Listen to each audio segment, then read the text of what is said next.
나는 내가 강의할 때 핸드폰으로도 한 번도 신경질을 부린 적이 없어, 내가. 네. 한 번은 여기 내 앞에 강의를 들으러 오신 분이에요. 강의를 들으러 오신 분인데 핸드폰이 울리더라고요. 근데 내가 그날따라 그분이 마음이 딱 너무 예쁘게 생겨갖고, 나도 이쁜 여자한테 약해요. 할머니인데 너무 예쁘게 생겼어. 걱정하지 마시라고. 나도 어떨 때 강의하다 보면 내 바지에서 핸드폰이 울린다고. 걱정하지 마시라고. 근데 그분이 내 책 사인 받으러 사무실에 내려왔는데요. 그분이 내 강의를 듣고 개종을 한 거예요.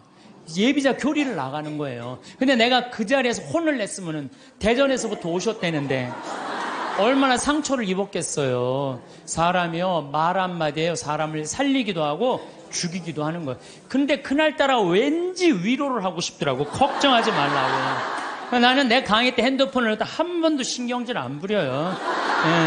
까먹을 수도 있는 거지 뭐 그걸 갖고 신경질을 부려. 그러니까 마태복음 17장 20절에 이런 얘기가 나와요. 너희가 겨자씨 한 알만한 믿음이라도 있으면 이 산더러 여기서 저기로 옮겨가라 하더라도 그대로 옮겨갈 것이다. 그러니까 예수님이 그냥 본 거라고 못 뺄 게 없어? 겨자꽃밖에 본 게 없냐. 그러니까 비유로 겨자꽃. 예수님이 겨자는 얘기를 괜히 한 게 아니구나. 그래갖고 우리가 또 꽃을 그 열매를 해보니까 씨가 우리 제일 조그만 뭐라 그래, 좁쌀보다도 훨씬, 깨보다도 훨씬 작아요. 근데 이게 자라갖고 3m. 그러니까 제자들이 이해가 돼요, 안 돼요? 이해가 되는 거예요. 2000년 지난 나도 이해가 되더라고요. 또 내가 3월 말서부터 4월 달부터 걷기 시작했는데 아네모네 꽃이 정말 아름다워요. 여러분들 성지순례 예루살렘으로 갈 거 없어요. 가려면 어디로 가야 돼? 갈릴레아를. 갈릴레아는요 북쪽이에요. 북쪽. 남쪽. 예루살렘은 남쪽에 있고요. 이 갈릴레아는 여기 사해가 있고 그 위에 예루살렘이 있어요. 여긴 예수님 활동 지역은 갈릴레아예요. 갈릴레아는요 학자를 만들고 싶으면은 예루살렘으로 보내고 돈을 벌게 하고 싶으면 갈릴레아로 가요. 여기는 완전히 옥토예요, 옥토. 경치도 얼마나 좋은지 몰라요. 천국이 따로 없어요. 그러니까 여러분들 맨날 성서 그냥 여기서 뒤져봐야 이해 안 돼요. 집에 있는 반지 팔아서 가보셔요. 현장에 가는 게 중요해요. 현장에. 제발 성지순례 좀 가세요. 성지순례도 내가 말하듯이 가슴이 떨릴 때 가야지 다리가 떨릴 때 가면 안 돼요. 참. 그 목사님이 거기까지는 좋았는데 갑자기 신부님 우리 기도하자는 거예요. 당황스럽더라고. 신나게 놀다가 무슨 기도야. 기도하자고. 그래서 그럼 하자고. 목사님이 저보다 나이가 좀 많으셨어요. 근데 갑자기 무릎을 꿇더니 목사님이 1분도 안 돼서 통성 기도를 하는 거야. 아버지 이러면서 당황스럽더라고요. 아니 우리 신부들이 아버지 통성 기도 해본 나는 한 번도 없거든요. 통성 기도를 해본 적이 평생 살면서 통성 기도를. 근데 1분 만에 목사님이 아버지 감사합니다 그러는데 나는 이렇게 옆에 앉아갖고 이걸 어떻게 해야 되나, 내가 같이 통성 기도를 해야 되나. 근데 이게 눈물이 나와야지 통성 기도를 하죠. 5분 동안 빨리 끝내시겠지. 5분 동안 계속 하시는 거예요, 기도를. 끝날 것 같지가 않은 거야, 내가 보기엔. 근데 옆에서 너무 애절하게 기도를 하니까요, 나도 이거 열심히 해야 되나 보다, 이런 생각이 들어갖고, 목사님은 가슴으로 기도하지만 나는 머리로 기도하잖아요. 그래서 예수님 감사합니다. 내가 수술하고 이렇게 이 당신 길을 걸으니까 너무 행복하다고. 그 나자렛에서부터 다볼산 지나고 가나 나인 이런 거 지나면서 밀반 겨자 그다음에 예수님 여기 가시관한 그 사과, 그게 그렇게 아프더라고 해보니까. 그런 거 하는데 옆에서는 계속 아버지 그러면 그냥 분위기가 그냥 이상한 거예요, 분위기가. 근데 나도 그렇게 기도를 한 5분, 10분 하는데 머리끝부터 뜨거워지기 시작하는 거야. 머리끝부터 막 뜨거워지는데 배가 막 뜨거운 거예요. 그래갖고 이렇게 배가 왜 뜨거우죠? 그리고 한 30분 동안은 계속 그냥 아버지하고 통성기도 옆에선 완전히 하나님 왜 그러죠? 이 배가 왜 이렇게 뜨겁죠? 그런데요, 그거 기도가 끝났는데 그날 이제 호텔에 가서 잠을 자는데요, 2년 만에 처음으로 한 번도 배 안 아프게 아침 밤 한 9시부터 다음날 6시까지 그대로 잔 거예요. 다음날 일어났는데 내가 2년 동안 맨날 밤마다 배가 이렇게 찢어지듯이 아팠는데 안 아프고 일어난 거예요. 가만히 있어봐. 내가 어젯밤에 한 번도 배가 안 아팠는데 이상하다?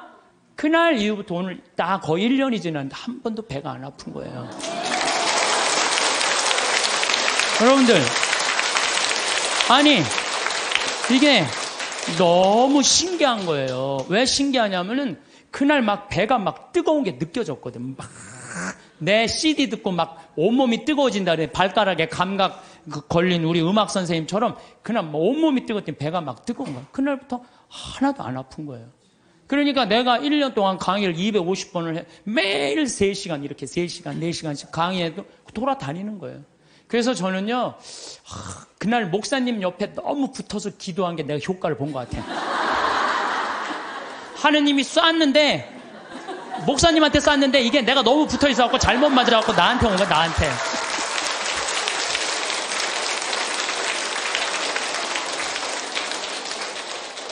근데 사실은 저는 기적을 좋아하는 신분은 아니에요. 왜냐하면 이게 내 몸에 기적이 일어나면 인생 피곤해요. 기적이 일어나면 간증회로 돌아다녀야 될 거 아니에요. 그렇죠? 여러분들 기적이 일어나고 삶에 하나님의 은총에 꽉 있으면 간증 안 하면 그거 달란트, 마태복음 25장에 내가 너한테 달란트 5개 줬다. 주인님 5개, 10개 만들어 왔습니다. 3개 줬다. 주인님 6개 만들어 왔습니다. 하나 줬는, 나는 주인님이 무서워갖고 땅속에 묻어뒀습니다. 그랬더니 이 게으른 종아, 내가 그럼 이자라도 놔야 될 거 아니냐? 은총을 줬는데 말 안 하고 가만히 있고 살면은 내가 나중에 하나님한테 어떻게, 난 그래서 은총 주지 말라 이거예요. 내 인생 피곤하니까.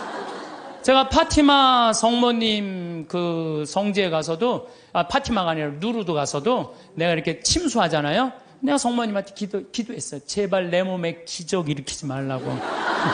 인생 피곤하니까. 네. 내가 살아있는 걸 즐길 줄 알고 살아있는 걸 감사하잖아요. 얼마나 행복한지 몰라요. 이게 5억짜리다, 5억짜리.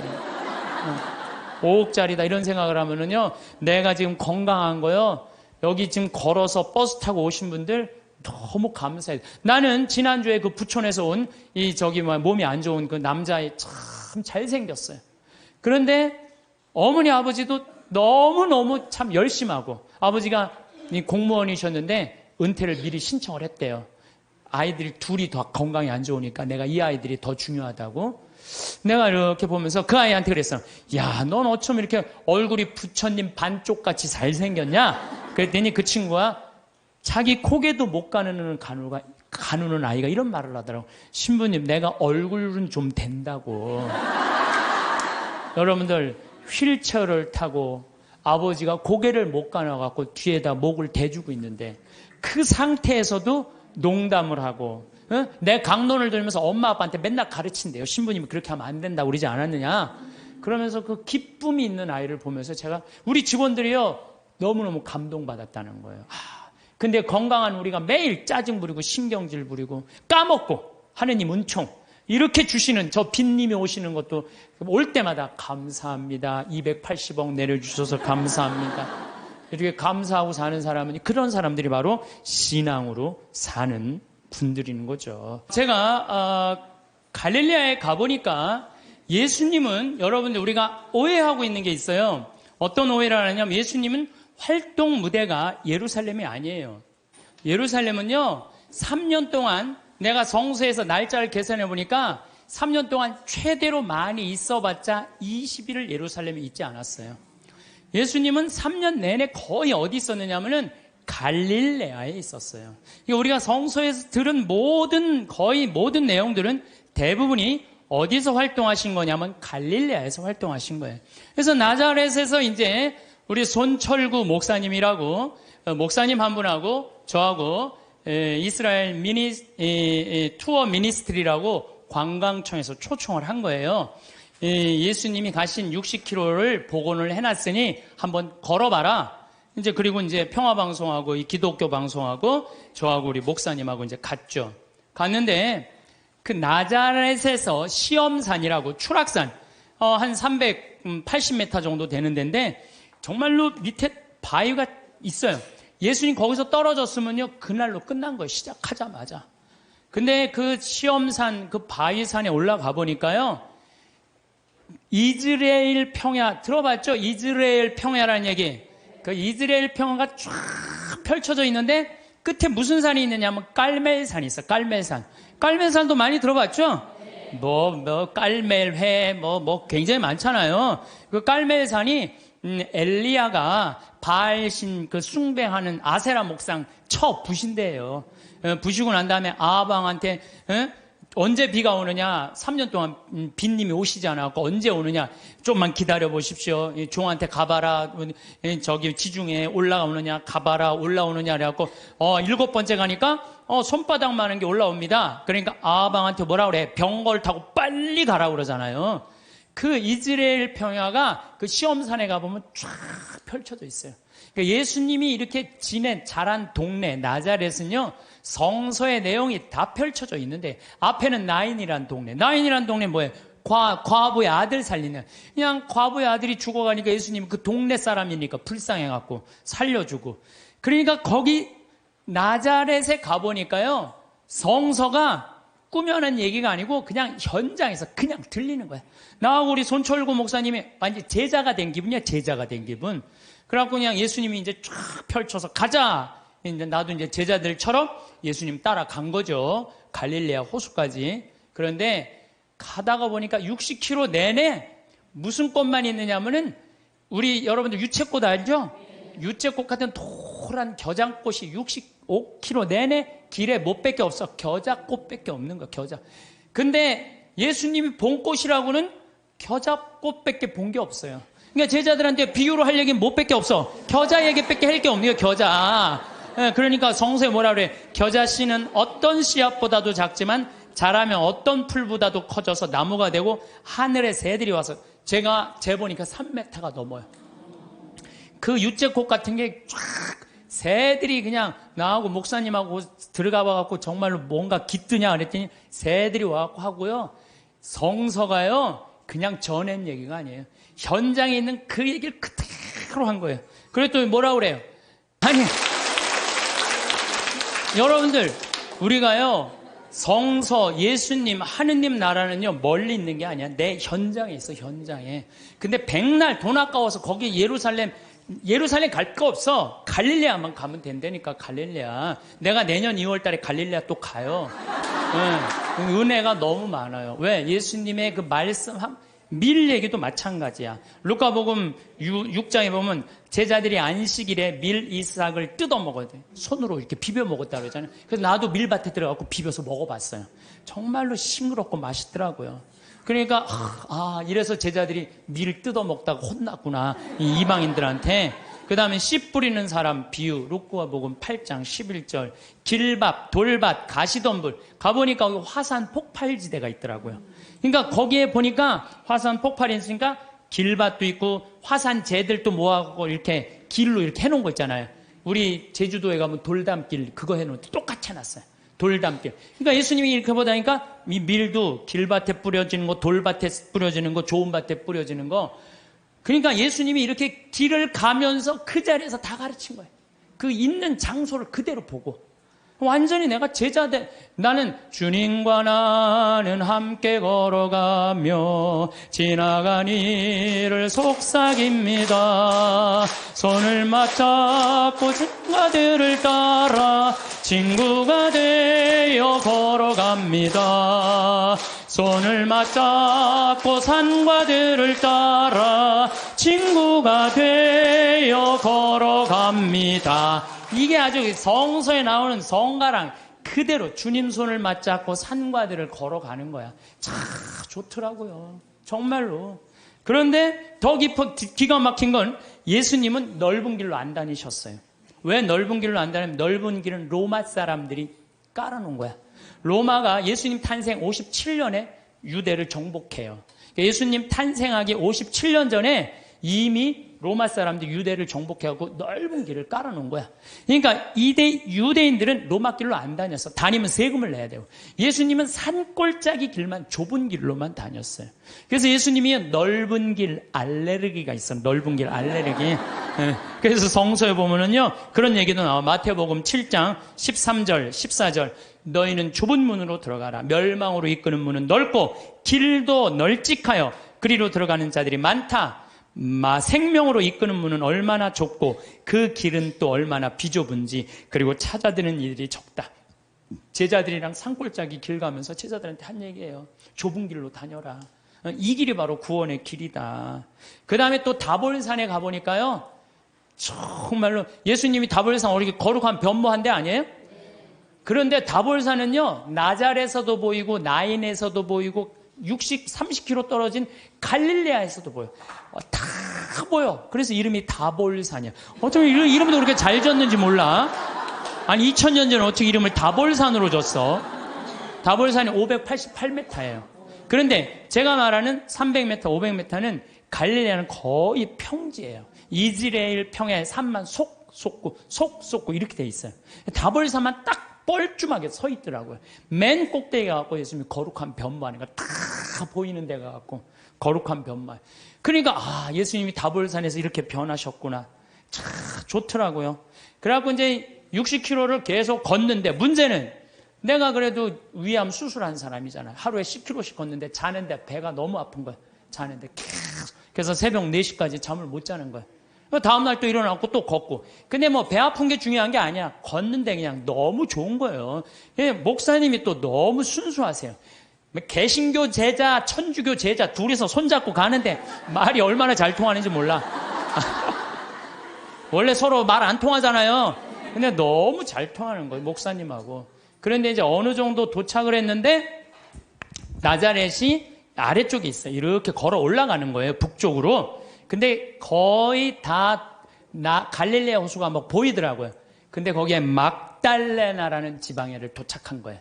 네, 막달레나라는 지방에 막달레나 많이 어서 듣던 얘기 아니에요? 네. 막달레나 마리아. 그렇죠. 근데 2000년 동안 막달레나라는 지명이 없어졌대요. 그 막달레나라, 성서에는 막달레나가 있었는데 막상 학자들이 찾아가봐도 막달레나가 없는 거야. 그 위에 팔레스타인들이 사는 막달라라는 동네가 사는데 거긴 성서에 나오는 거하고 틀린 거예요. 그런데 한 5년 전에 멕시코의 과달루페 이 수도원에서 갈릴레아 땅을 산 거야. 호숫가 옆에. 땅을 사갖고 이제 거기다 피정집을 짓는다고 땅을 파는데 동네가 하나 나온 거예요. 근데 그 동네를 파다 보니까 막달레나라는 지명이 나온 거예요. 그러니까 예수님이 쫙 가다가 여기가 가파르나움이니까 여기 지나갈 수밖에 없거든요. 이 막달레나 가는데 막달레나의 마리아는요, 물론 성서에 막이 들린 여자 여러 가지 이 얘기가 많이 나오는데 진짜로는 갈릴레아 호수에서 물고기를 잡으면 이 물고기를 잡아서 염장 소금에 절여갖고 수출하던 여자예요. 부자예요, 부자. 예, 수산나, 요한나, 예, 헤로드의 그 집사, 쿠차의 아내, 요한나, 수산나들이 막달레나가 예수님을 뒤에서 재정적으로 도왔다고 성서에 나와요. 내가 또 찾아놨지 또. 예, 성서에 나와요. 루카복음 8장 1절에 보면 막달레나 마리아와 헤로드의 집사 쿠자스의 아내 요한나, 수산나가 예수님을 도왔다는 거, 재정적으로. 그러니까 막달레나 여자가 여기서 돈을 많던 여자예요. 마리아가. 그러니까 예수님을 도운 거예요. 그래갖고 우리 또 이제 관광청에서 초청을 했으니까 거기 안 보여주더라고요. 개발을 하는데. 근데 우리는 들여다 보여주더라고요. 그 염장한 다 있는 거 그대로. 그러니까 막달레나 여자 마리아도 그냥 꾸며낸 여자가 아니에요. 끝까지 예수님을 도왔던 여자죠. 요한나, 수산, 초대 성모회원 3명. 초대 성모회원 3명 딱. 이 성서 보니까요, 너무 좋더라고요. 그래서 여러분들 현장에 가서 봐야 돼요. 맨날 방에 앉아갖고 예수님이 있는 거야, 없는 거야, 예수님이 온 거야, 안 온, 그 소용없어요. 역사의 현장에 가서 봐야지 살아계신 예수님을 만날 수 있는 거예요. 살아계신. 신앙은요, 기념이에요, 기념. 신앙은요, 기억이에요. 왜 유대인들이 파스카 축제, 지금으로부터 거의 한 4,000년 전에 벌어진 일을 아직도 기억하고 있어요. 신앙은 기억하는 거예요.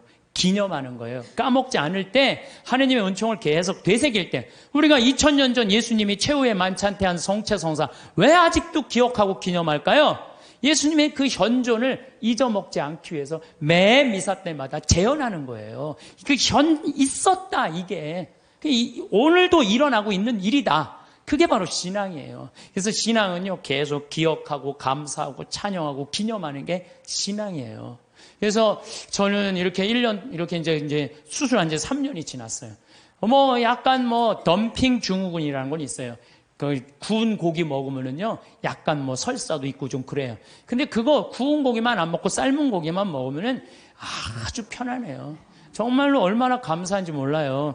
옛날에 내가 한 20년 전에 위 내시경 수술 검사 안 했을 땐 그때 내가 태어났다면 나 벌써 죽었어요. 근데 요즘은 그냥 위 내시경이하고 좀만 있어도 암 다 찾아내잖아요.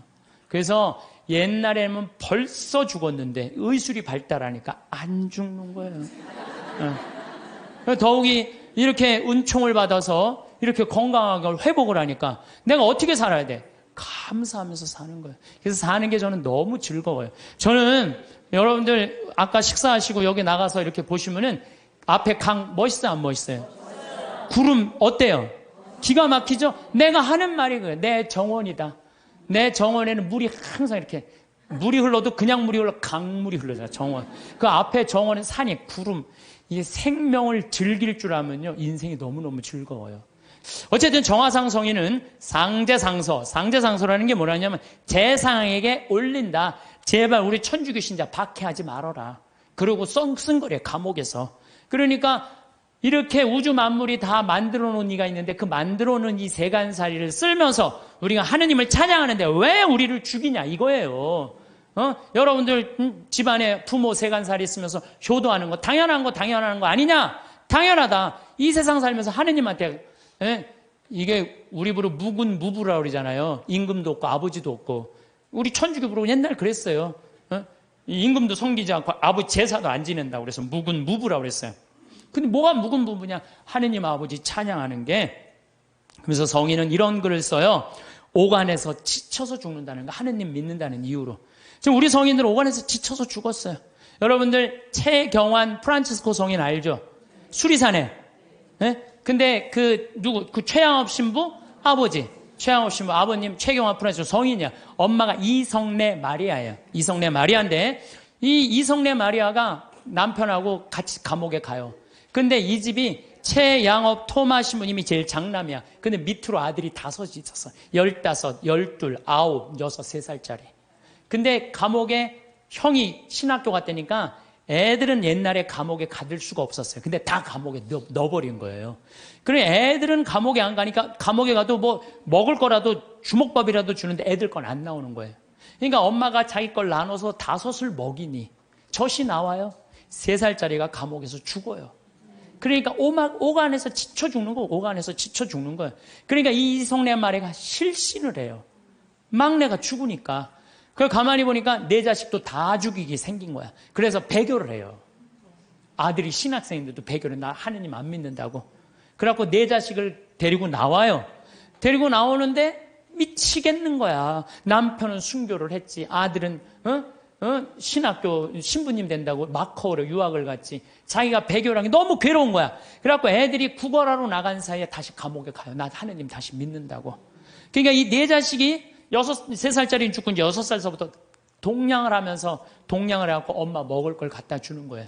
근데 이제 엄마가 참수가 결정이 돼요. 그 얘기를 듣고 이 내 자식이 어떻게 하는 줄 알아요? 구걸을 한 걸 다 모아갖고 희광이를 찾아가요. 희광이를 찾아갖고 우리 엄마 목 자를 때 한 번에 잘라달라고. 왜냐하면 옛날에요 참수할 때요 이 일부러요 칼을 안 갈아요. 여러 번 쳐서 죽였어요. 우리 김대건 신부님이 6번째 칼에 떨어져요, 목이. 그러니까 생각을 해봐. 이렇게 치고. 그러니까 아주 비참하게 죽이는 거예요. 근데 이 내 자식이 구걸한 걸 갖고 와갖고, 우리 엄마, 거지들이 와갖고, 우리 엄마 이성래 마리아인데 죽을 때 한 번에 쳐달라고. 그걸 받고 이 희광이가 밤새 칼을 갈아요. 그래갖고 엄마를 한 번에 목을 쳐줘요. 그러니까 하느님 믿는다는 이유로 오간에서 지쳐서 죽고 목매서 죽었던 거야. 그러니까 이 집안 식구, 근데 더 기가 막힌 건요, 내가 이 집안을 추적을 해봤어요. 아들이 넷이잖아요? 근데 이 집에 신부가 12, 수녀님이 9명 나왔어. 원주 그 최기시 신부님이 그 집 자손이, 직계 자손인 거예요. 그러니까 이 집안은 하느님 믿는다는 이유로 모든 거 다 잃어버리고, 그리고 이 4대가 걸쳐 내려왔는데도 어떻게? 그 집안에서 신부가 12, 수도자가 9명이 나온 거예요. 대단하죠? 그렇죠? 오간에서 성인 말이 그래.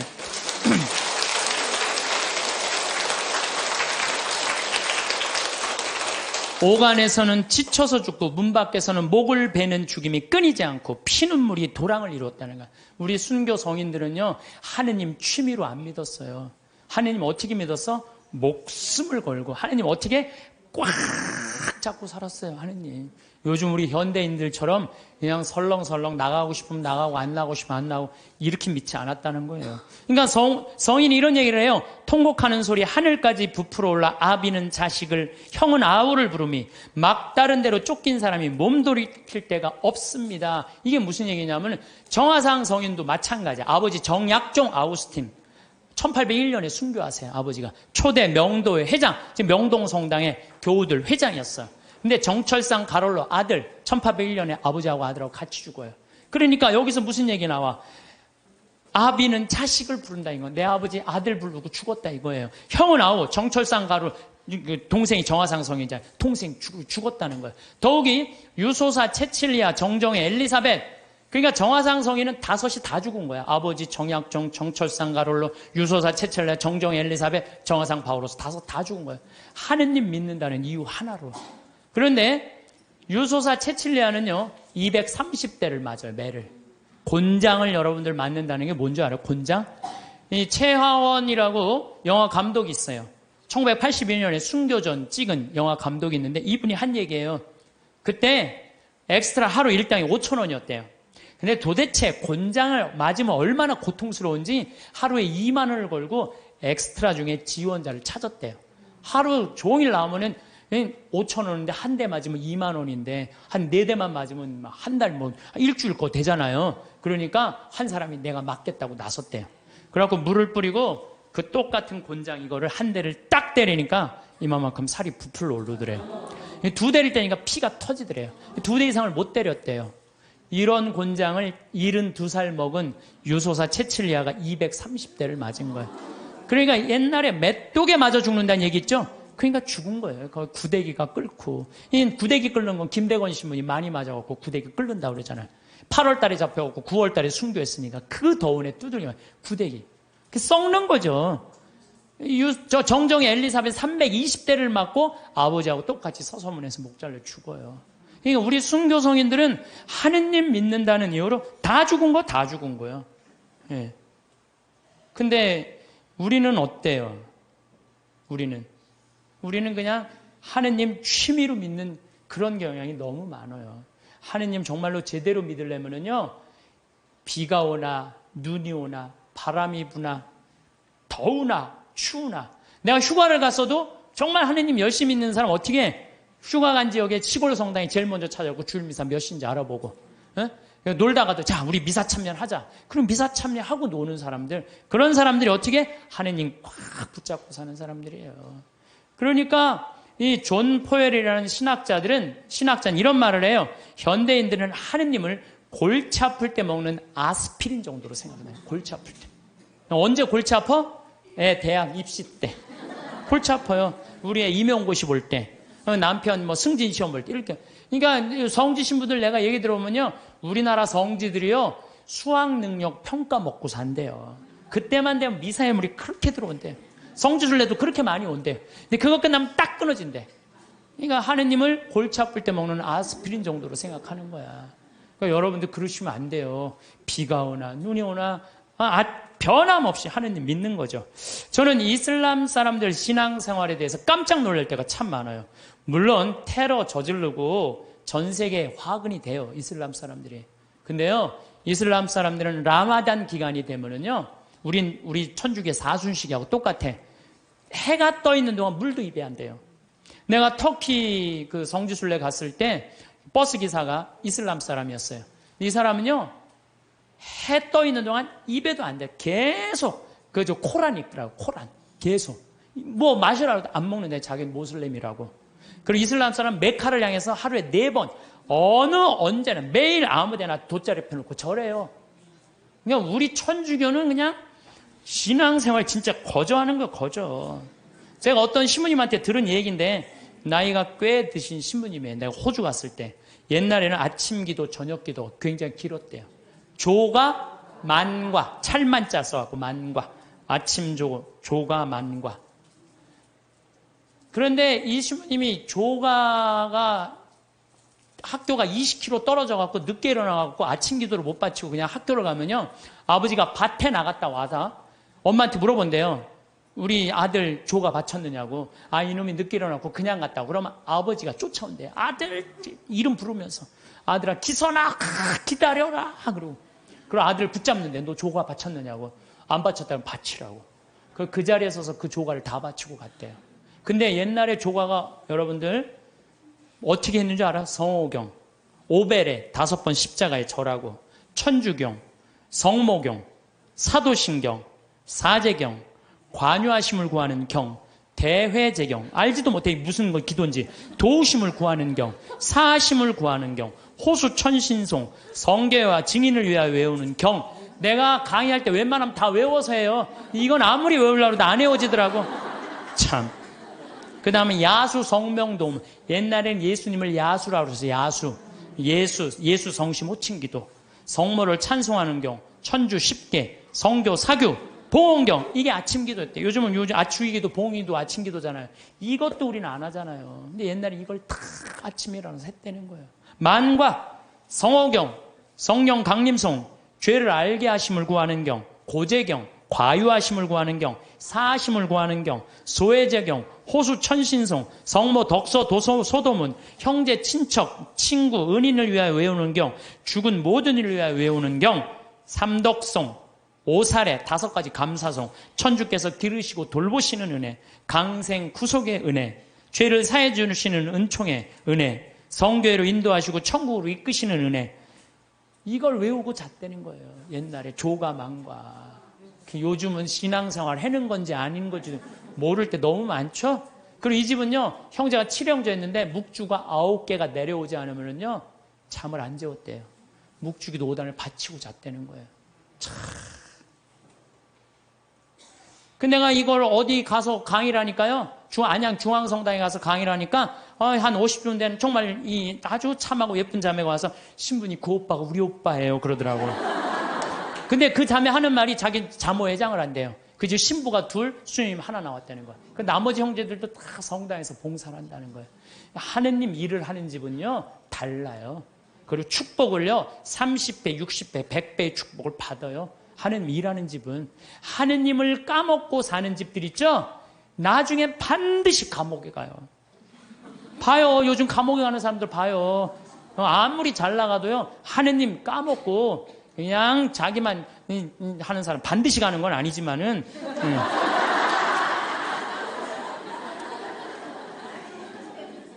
요즘처럼 성당 가려면 가고 말려면 말라는 식의 신앙교육이 아니었다는 우리 선조들은. 특히 여기 있는 엄마 아빠들 자녀들 중고등학교 올라가면 엄마 나 요즘 학원 다녀야 돼갖고 토요일날 너무 바빠. 나 성당 가는 거 힘들어. 그러면은요, 이 엄마는 그래 학원 대학이 더 중요하지. 자기가 교황님도 아닌데 그래 너 중고등학교 때 내 사면해줄게 라고 그냥 모른 척해요. 신앙이 어디로 밀려나는 건 2번째로 밀려나는 거예요. 첫 번째는 대학이니까. 그래갖고 그냥 애가 중고등학교 떠나면요 영원히 떠나는 거예요.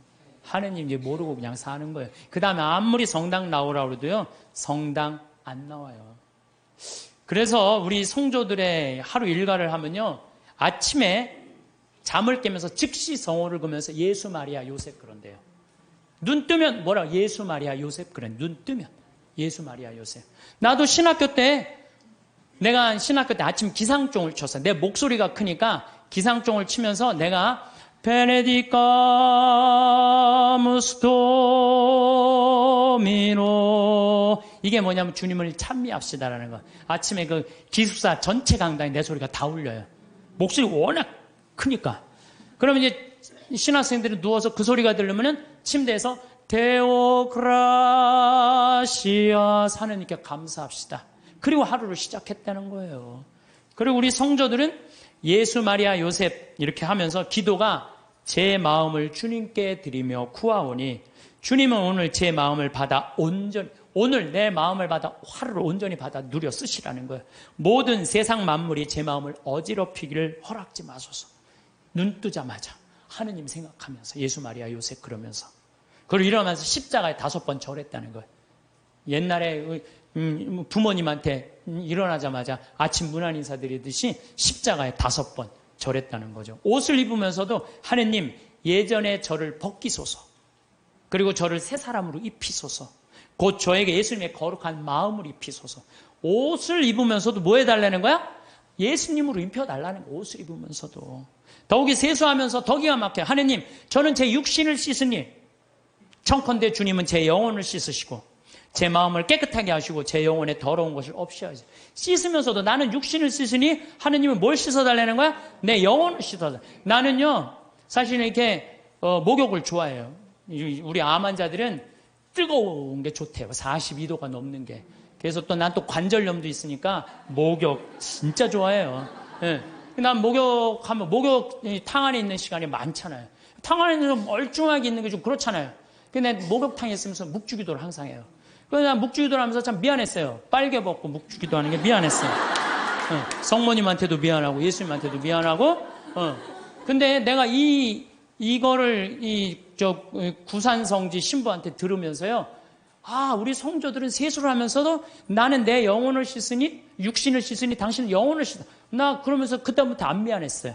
내가 이 영혼이 깨끗하고 나 오늘 아침에도 여러분들 강의한다고 목욕했어요. 아침에 고통의 신비 5단에서 오늘 저 화요일이잖아요. 너무 좋아요. 그냥 마음이 차분한 거예요. 기도를 하면은. 우리 얼마나 좋아요. 얼굴을 씻으면서도 나는 내 육신을 씻으니 당신은 내 영혼의 더러운 것을 없이 하여 주소서. 식사할 때는 사도 바오로처럼 너희들은 먹거나 마시거나 혹은 다른 일을 행하거나 다 하느님의 영광을 위하여 돼. 우리 주 예수 그리스도를 통하여.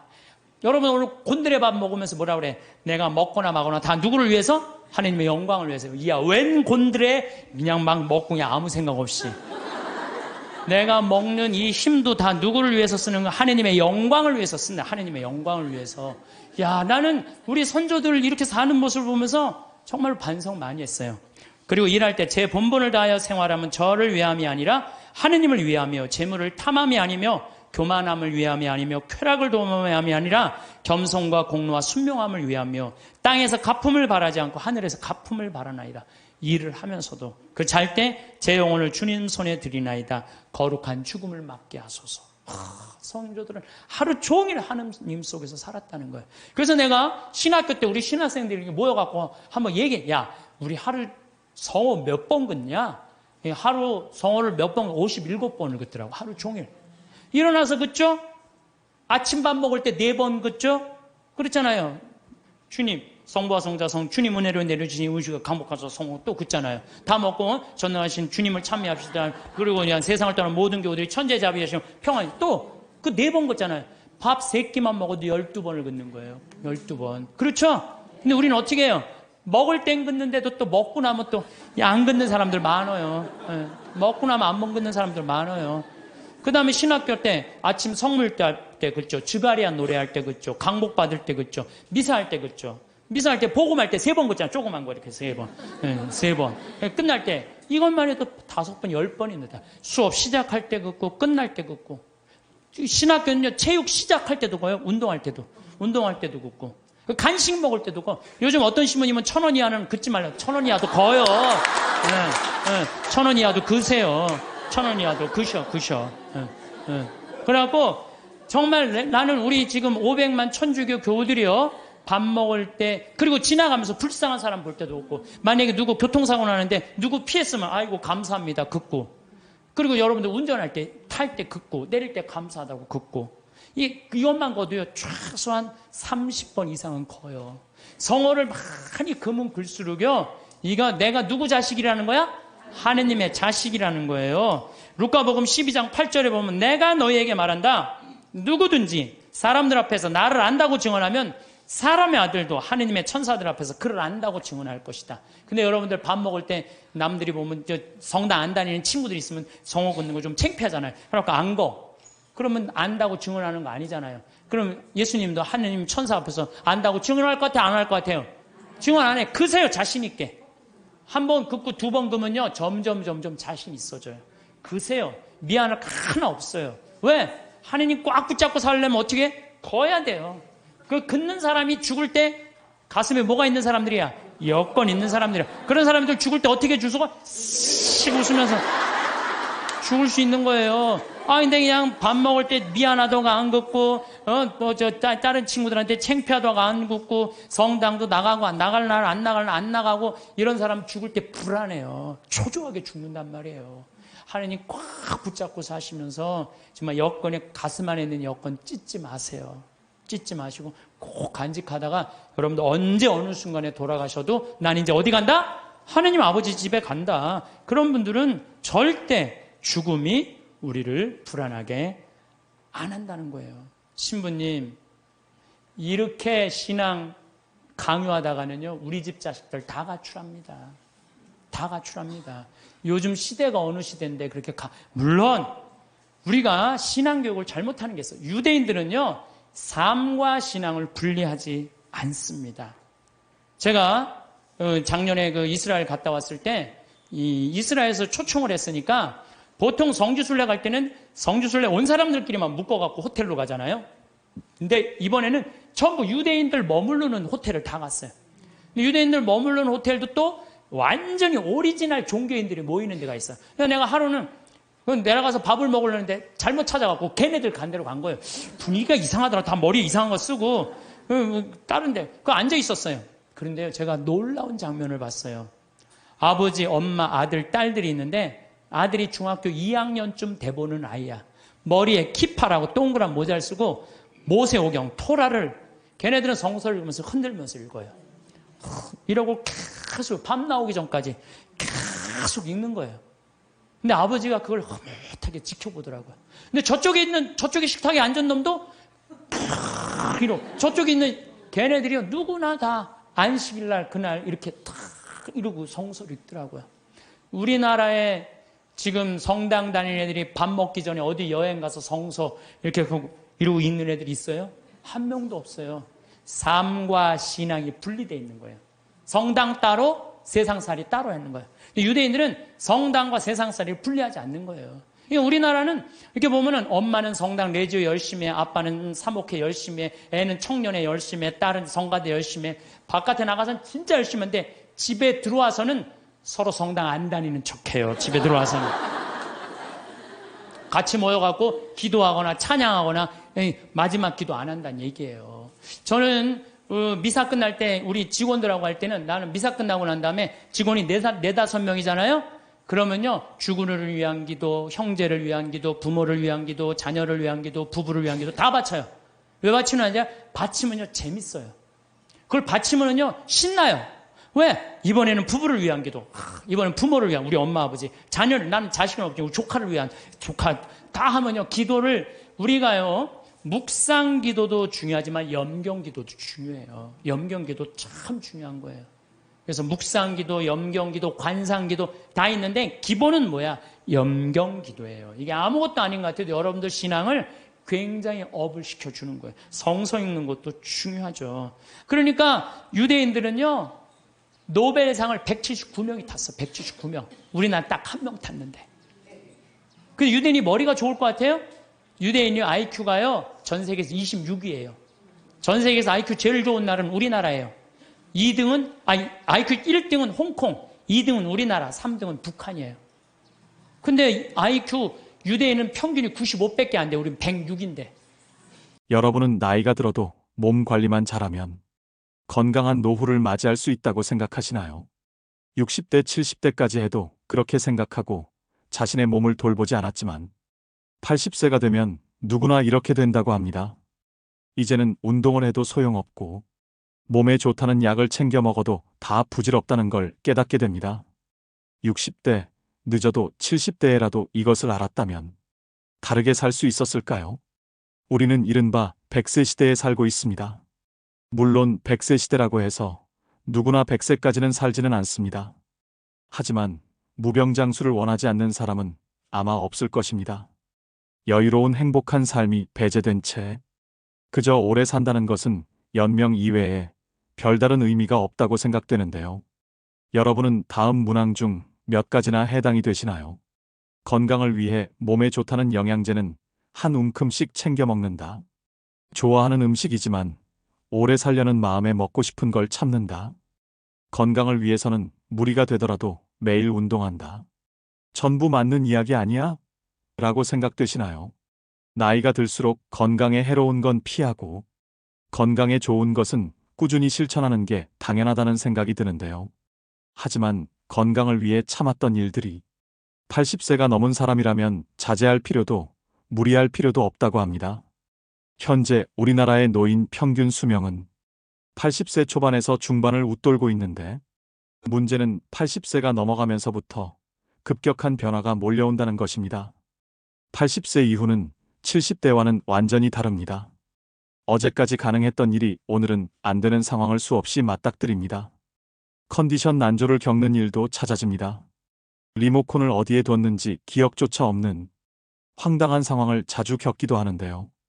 배우자나 가까운 사람의 죽음을 경험하면서 하루아침에 고독이나 절망에 사로잡힐지도 모릅니다. 순식간에 생로병사의 거대한 벽이 거친 파도처럼 덮쳐오는 것이죠. 이처럼 80세의 거대한 벽을 제대로 넘지 못하면 노년의 생활은 말 그대로 지옥이 되는 겁니다. 반대로 말하면 우리가 이 80세의 벽을 잘 넘게 되면 행복한 20년의 노후를 보낼 수 있다는 얘기이기도 합니다. 여러분은 행복한 노후와 불행한 노후 어느 쪽을 선택하시겠습니까? 그래서 오늘은 먹고 싶은 거 다 먹고 하고 싶은 거 다 하고 살지만 105세의 나이에도 정정한 이씨 할머니에 대한 사연과 80세의 벽을 잘 넘는 방법을 7가지로 나눠서 알려드리겠습니다. 제가 모시고 살라니 이제 고집 좀 그만 피워요. 일 없다? 늙끔하게 내가 무슨 호강을 한다고. 아니, 대체 혼자 왜 이러고 사시는 거예요? 올해 나이가 105세이신 이씨 할머니의 자식들은 속이 탑니다. 몇 년 전 아버지가 세상을 떠나고 홀로 남은 어머니가 너무 걱정입니다. 그래서 어머니를 모시고 살려고 집까지 새로 구했지만 어머니는 굳이 혼자 살겠다고 하십니다. 매 끼니마다 밥도 안 먹고 돼지고기만 먹고 그리고 건강에도 안 좋은 커피는 왜 이렇게 많이 마셔요? 그러다 진짜 큰일 나요. 그리고 할머니의 식습관도 문제입니다. 할머니는 매일매일 국도 밥도 없이 돼지고기 목살에 파랑 된장을 넣어 푹 삶아서 소금에 찍어 드십니다. 그리고 식후엔 설탕 2스푼 넣은 믹스 커피를 즐기시는데 한두 잔이야 그럴 수 있다 쳐도 이걸 하루에 10잔을 넘게 드십니다. 그러니 자식들이 걱정이 안 될 수가 없지요. 그런데 재미있는 건 할머니가 누구보다 건강하다는 사실이었습니다. 심지어 할머니보다 나이가 25살 어린 80세 딸보다 건강했습니다. 정작 엄마가 걱정이 되어 잔소리하는 딸은 여기저기 몸이 안 좋아서 절뚝이고 다녔지만 할머니는 딱히 아픈 데도 없고 활기가 넘치십니다. 그리고 요즘 할머니는 젊었을 때 못했던 한글 공부를 하십니다. 물론 혼자 독학으로 하셔서 글자가 삐뚤빼뚤이지만 그래도 자신이 좋아하는 노랫가락도 적고 그때그때 떠오르는 말을 메모해 놓습니다. 세상에 올 때 내 맘대로 온 건 아니지만 이 가슴에 꿈도 많았지. 이런 글로 시작하는 일기를 적기도 하십니다. 그렇게 한글 공부가 끝나면 할머니는 또 부지런히 외출을 하십니다.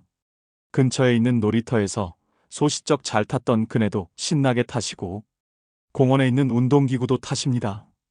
공원에는 다리 운동 기구에 팔 운동 기구까지 없는 게 없습니다.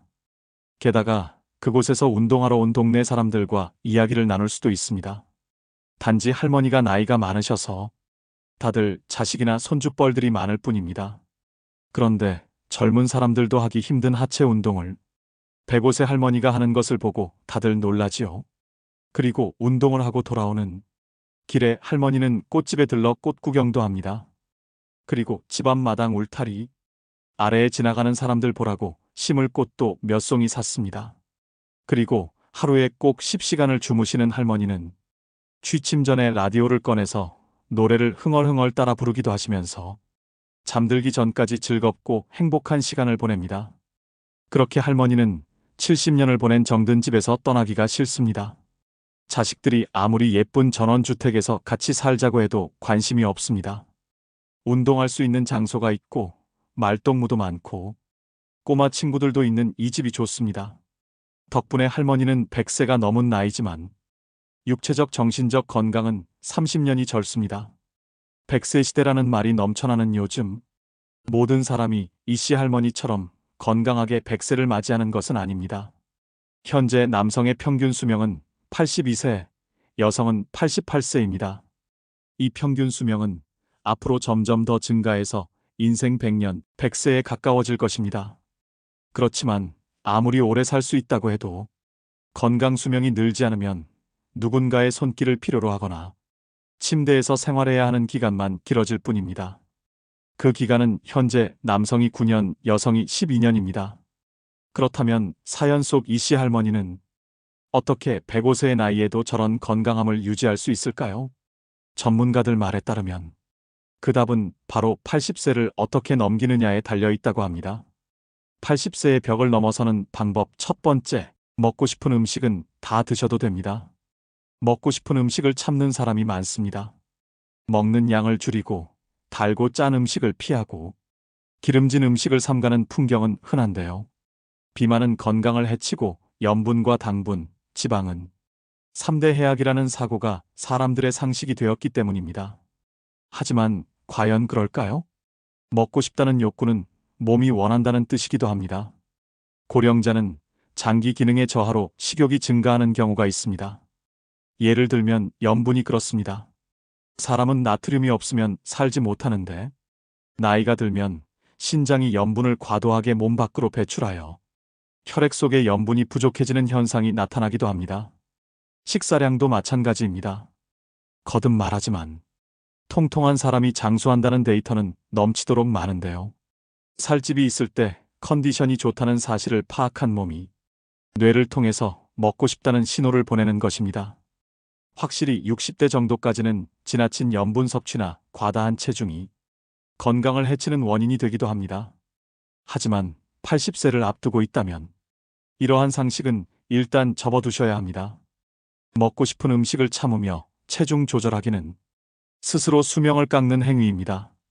물론 억지로 섭취할 필요는 없지만 먹고 싶다 하는 생각이 들면 참지 말고 먹도록 해야 됩니다. 80세가 넘으면 노화에 맞서기보다는 나이 듦을 받아들이는 삶이 행복한 길이라고 생각합니다. 85세가 넘어 사망한 사람을 부검하면 대부분 몸에서는 암이, 뇌에서는 알츠하이머형 병변이 발견된다고 합니다.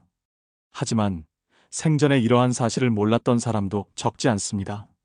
나이가 들면 몸에 여러 개의 병의 씨앗을 지니고 살아갈 수밖에 없습니다. 노년의 삶이란 현실을 그대로 받아들이고 내일 당장 생이 끝난다 해도 후회가 남지 않는 시간을 보내는 것입니다. 그렇기에 식사 참기는 당장 그만두셔야 합니다. 여기서 술이나 담배는요? 라는 질문이 되돌아옵니다. 술이든 담배든 적당히 즐기시면 됩니다. 다만 술 같은 경우엔 연속 음주는 피해야 합니다. 연속 음주란 매일 마신다가 아니라 온종일 마신다입니다. 그령자는 시간이 많아서 종일토록 술을 입에 달고 사는 사람이 있는데 연속 음주만은 절대로 해서는 안 됩니다. 80세의 벽을 넘어서는 방법 두 번째, 자녀에게 돈을 남기지 말고 다 쓰고 죽으세요. 노후의 최고 재산은 추억입니다. 사람은 나이가 들면서 서서히 몸이 약해지고 행동 반경이 좁아집니다. 그리고 마지막에는 침대에서 지내는 날들이 많아집니다. 이때 버팀목이 되어주는 것이 바로 그때 참 즐거웠는데라는 추억들입니다. 만약 여러분에게 물려줄 정도의 자산이 있다면 추억을 만드는 데 쓰거나 자기 행복을 위해 쓰셔야 됩니다. 80세가 넘은 고령자는 지금 당장 병이 들고 움직이지 못하게 된다 해도 전혀 이상할 것이 없습니다.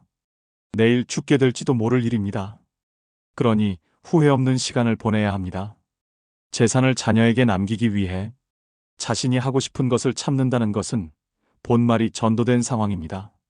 자기 자신은 물론 자녀도 불행해집니다.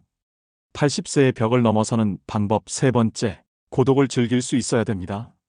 고령이 되면 배우자나 친구 등의 죽음에 직면하게 됩니다. 평소 사망한 사람에 대한 의존도가 높았을수록 상실감도 더 큽니다. 이럴 때는 어떻게 해야 할까요? 마음을 단단히 먹는 수밖에 없습니다. 냉정하게 들릴지 모르지만 죽은 사람은 살아 돌아오지 않습니다. 그렇다면 새로운 만남을 추구하거나 고독은 편한 것이라고 발상을 전환하여 새로운 즐거움을 찾는 수밖에 없습니다. 젊은 세대의 사람의 의외의 힌트가 있습니다. 요즘 젊은 사람 중에는 결혼이나 연애를 하기보다는 종일 게임을 하거나 스마트폰을 들여다보며 지내는 사람이 많은데요. 즉, 마음 편한 고독을 즐기는 것입니다. 외롭다라고 생각하면 마음이 괴롭지만 고독은 자유다라고 발상을 바꾸면 뜻밖의 즐거움을 발견할 수 있습니다. 제가 아는 고령의 지인은 아내가 사망한 후에 넷플릭스라는 온라인 동영상 서비스를 이용하기 시작했습니다. 그분은 다 보지 못할 정도로 영상이 많아서 시간이 순식간에 지나간다. 아내가 무엇을 보고 싶어 하는지 신경 쓰지 않아도 된다. 보고 싶을 때 보고 자고 싶을 때 자니 마음이 편해서 좋다라고 말합니다. 80세의 벽을 넘어서는 방법 네 번째, 궁합이 맞지 않는 의사는 피하고 나만의 명의를 찾아야 됩니다. 의사를 선택할 때는 환자와의 궁합도 중요합니다. 80세를 맞이하는 고령자에게 병원과 의사는 매우 가까운 존재인데요. 진료받을 때마다 불편함을 느끼게 하거나 심리적 피로감이 들게 하는 의사라면 궁합이 맞지 않다는 뜻입니다. 지인의 어머니는 85세 때 두 번째 암이 발견되었다고 합니다. 그러나 더 이상 수술은 하지 않는다라고 결심하고 있었기에 의사에게 솔직히 말했더니 생각지도 못한 대답이 돌아왔습니다. 그럼 원하는 대로 하세요. 수술이 필요 없다면 제가 해드릴 치료는 없습니다라는 답변이었습니다. 이런 말까지 듣고 그 병원에 다닐 수는 없었습니다. 의사의 불섭생이라는 말이 있습니다. 의사가 자기 건강이나 신체에는 무관심하다는 뜻입니다. 거짓말 같은 참말로 많은 의사들은 환자에게는 약이나 검진을 권하지만 정작 본인은 원하지 않습니다. 물론 의사는 환자의 인생이나 건강이 어떻게 되든 상관없다고는 생각하지 않습니다. 당면한 병의 치료를 최우선으로 생각할 따름입니다. 그러나 환자들은 의사의 말에 상처받거나 괴로워하지요. 병원과의 궁합은 문을 열고 들어가는 순간에 알 수 있는데요. 분위기가 밝다면 의사와 환자의 소통이 잘 이루어진다는 증거이고, 반대로 어딘가 모르게 어둡다면 피해야 합니다. 인생 경험이 풍부한 여러분의 감각이 알려주는 것이니 그 직감을 믿으셔야 합니다. 병원은 몸이 아플 때 가는 곳인 만큼 대화를 나누면 기분이 나아지게 해주거나 환자의 이야기를 진지하게 듣고 치료해주는 의사가 당연히 좋습니다. 널리 알려진 명의보다 나만의 명의를 찾는 일이 중요합니다. 내 마지막을 지켜주었으면 하는 생각이 든다면 최고의 궁합일 것입니다. 80세의 벽을 넘어서는 방법 다섯 번째, 성욕은 자연스러운 것으로 부정하지 마세요. 유감스럽게도 나이가 들수록 성욕은 감소하는데요. 특히 남성의 경우에는 남성 호르몬이 줄어들기 때문에 눈에 띄게 떨어집니다. 여성의 경우에는 나이가 들수록 남성 호르몬이 증가해서 성욕이 다소 올라가는 사람도 있습니다. 성욕이 있다는 사실은 부끄러운 일이 아닙니다. 남성이든 여성이든 가능하다면 적극적으로 성생활을 하는 편이 좋습니다.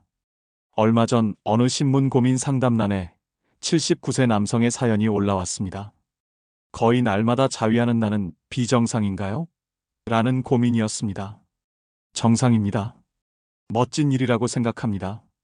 남성 호르몬이 충분히 분비되고 있다는 증거입니다. 즐길 수 있을 때 즐기지 않으면 손해입니다. 그리고 풍부한 남성 호르몬은 판단력이나 근력을 높여 젊음을 유지하는 데에도 도움이 됩니다. 여성도 마찬가지입니다.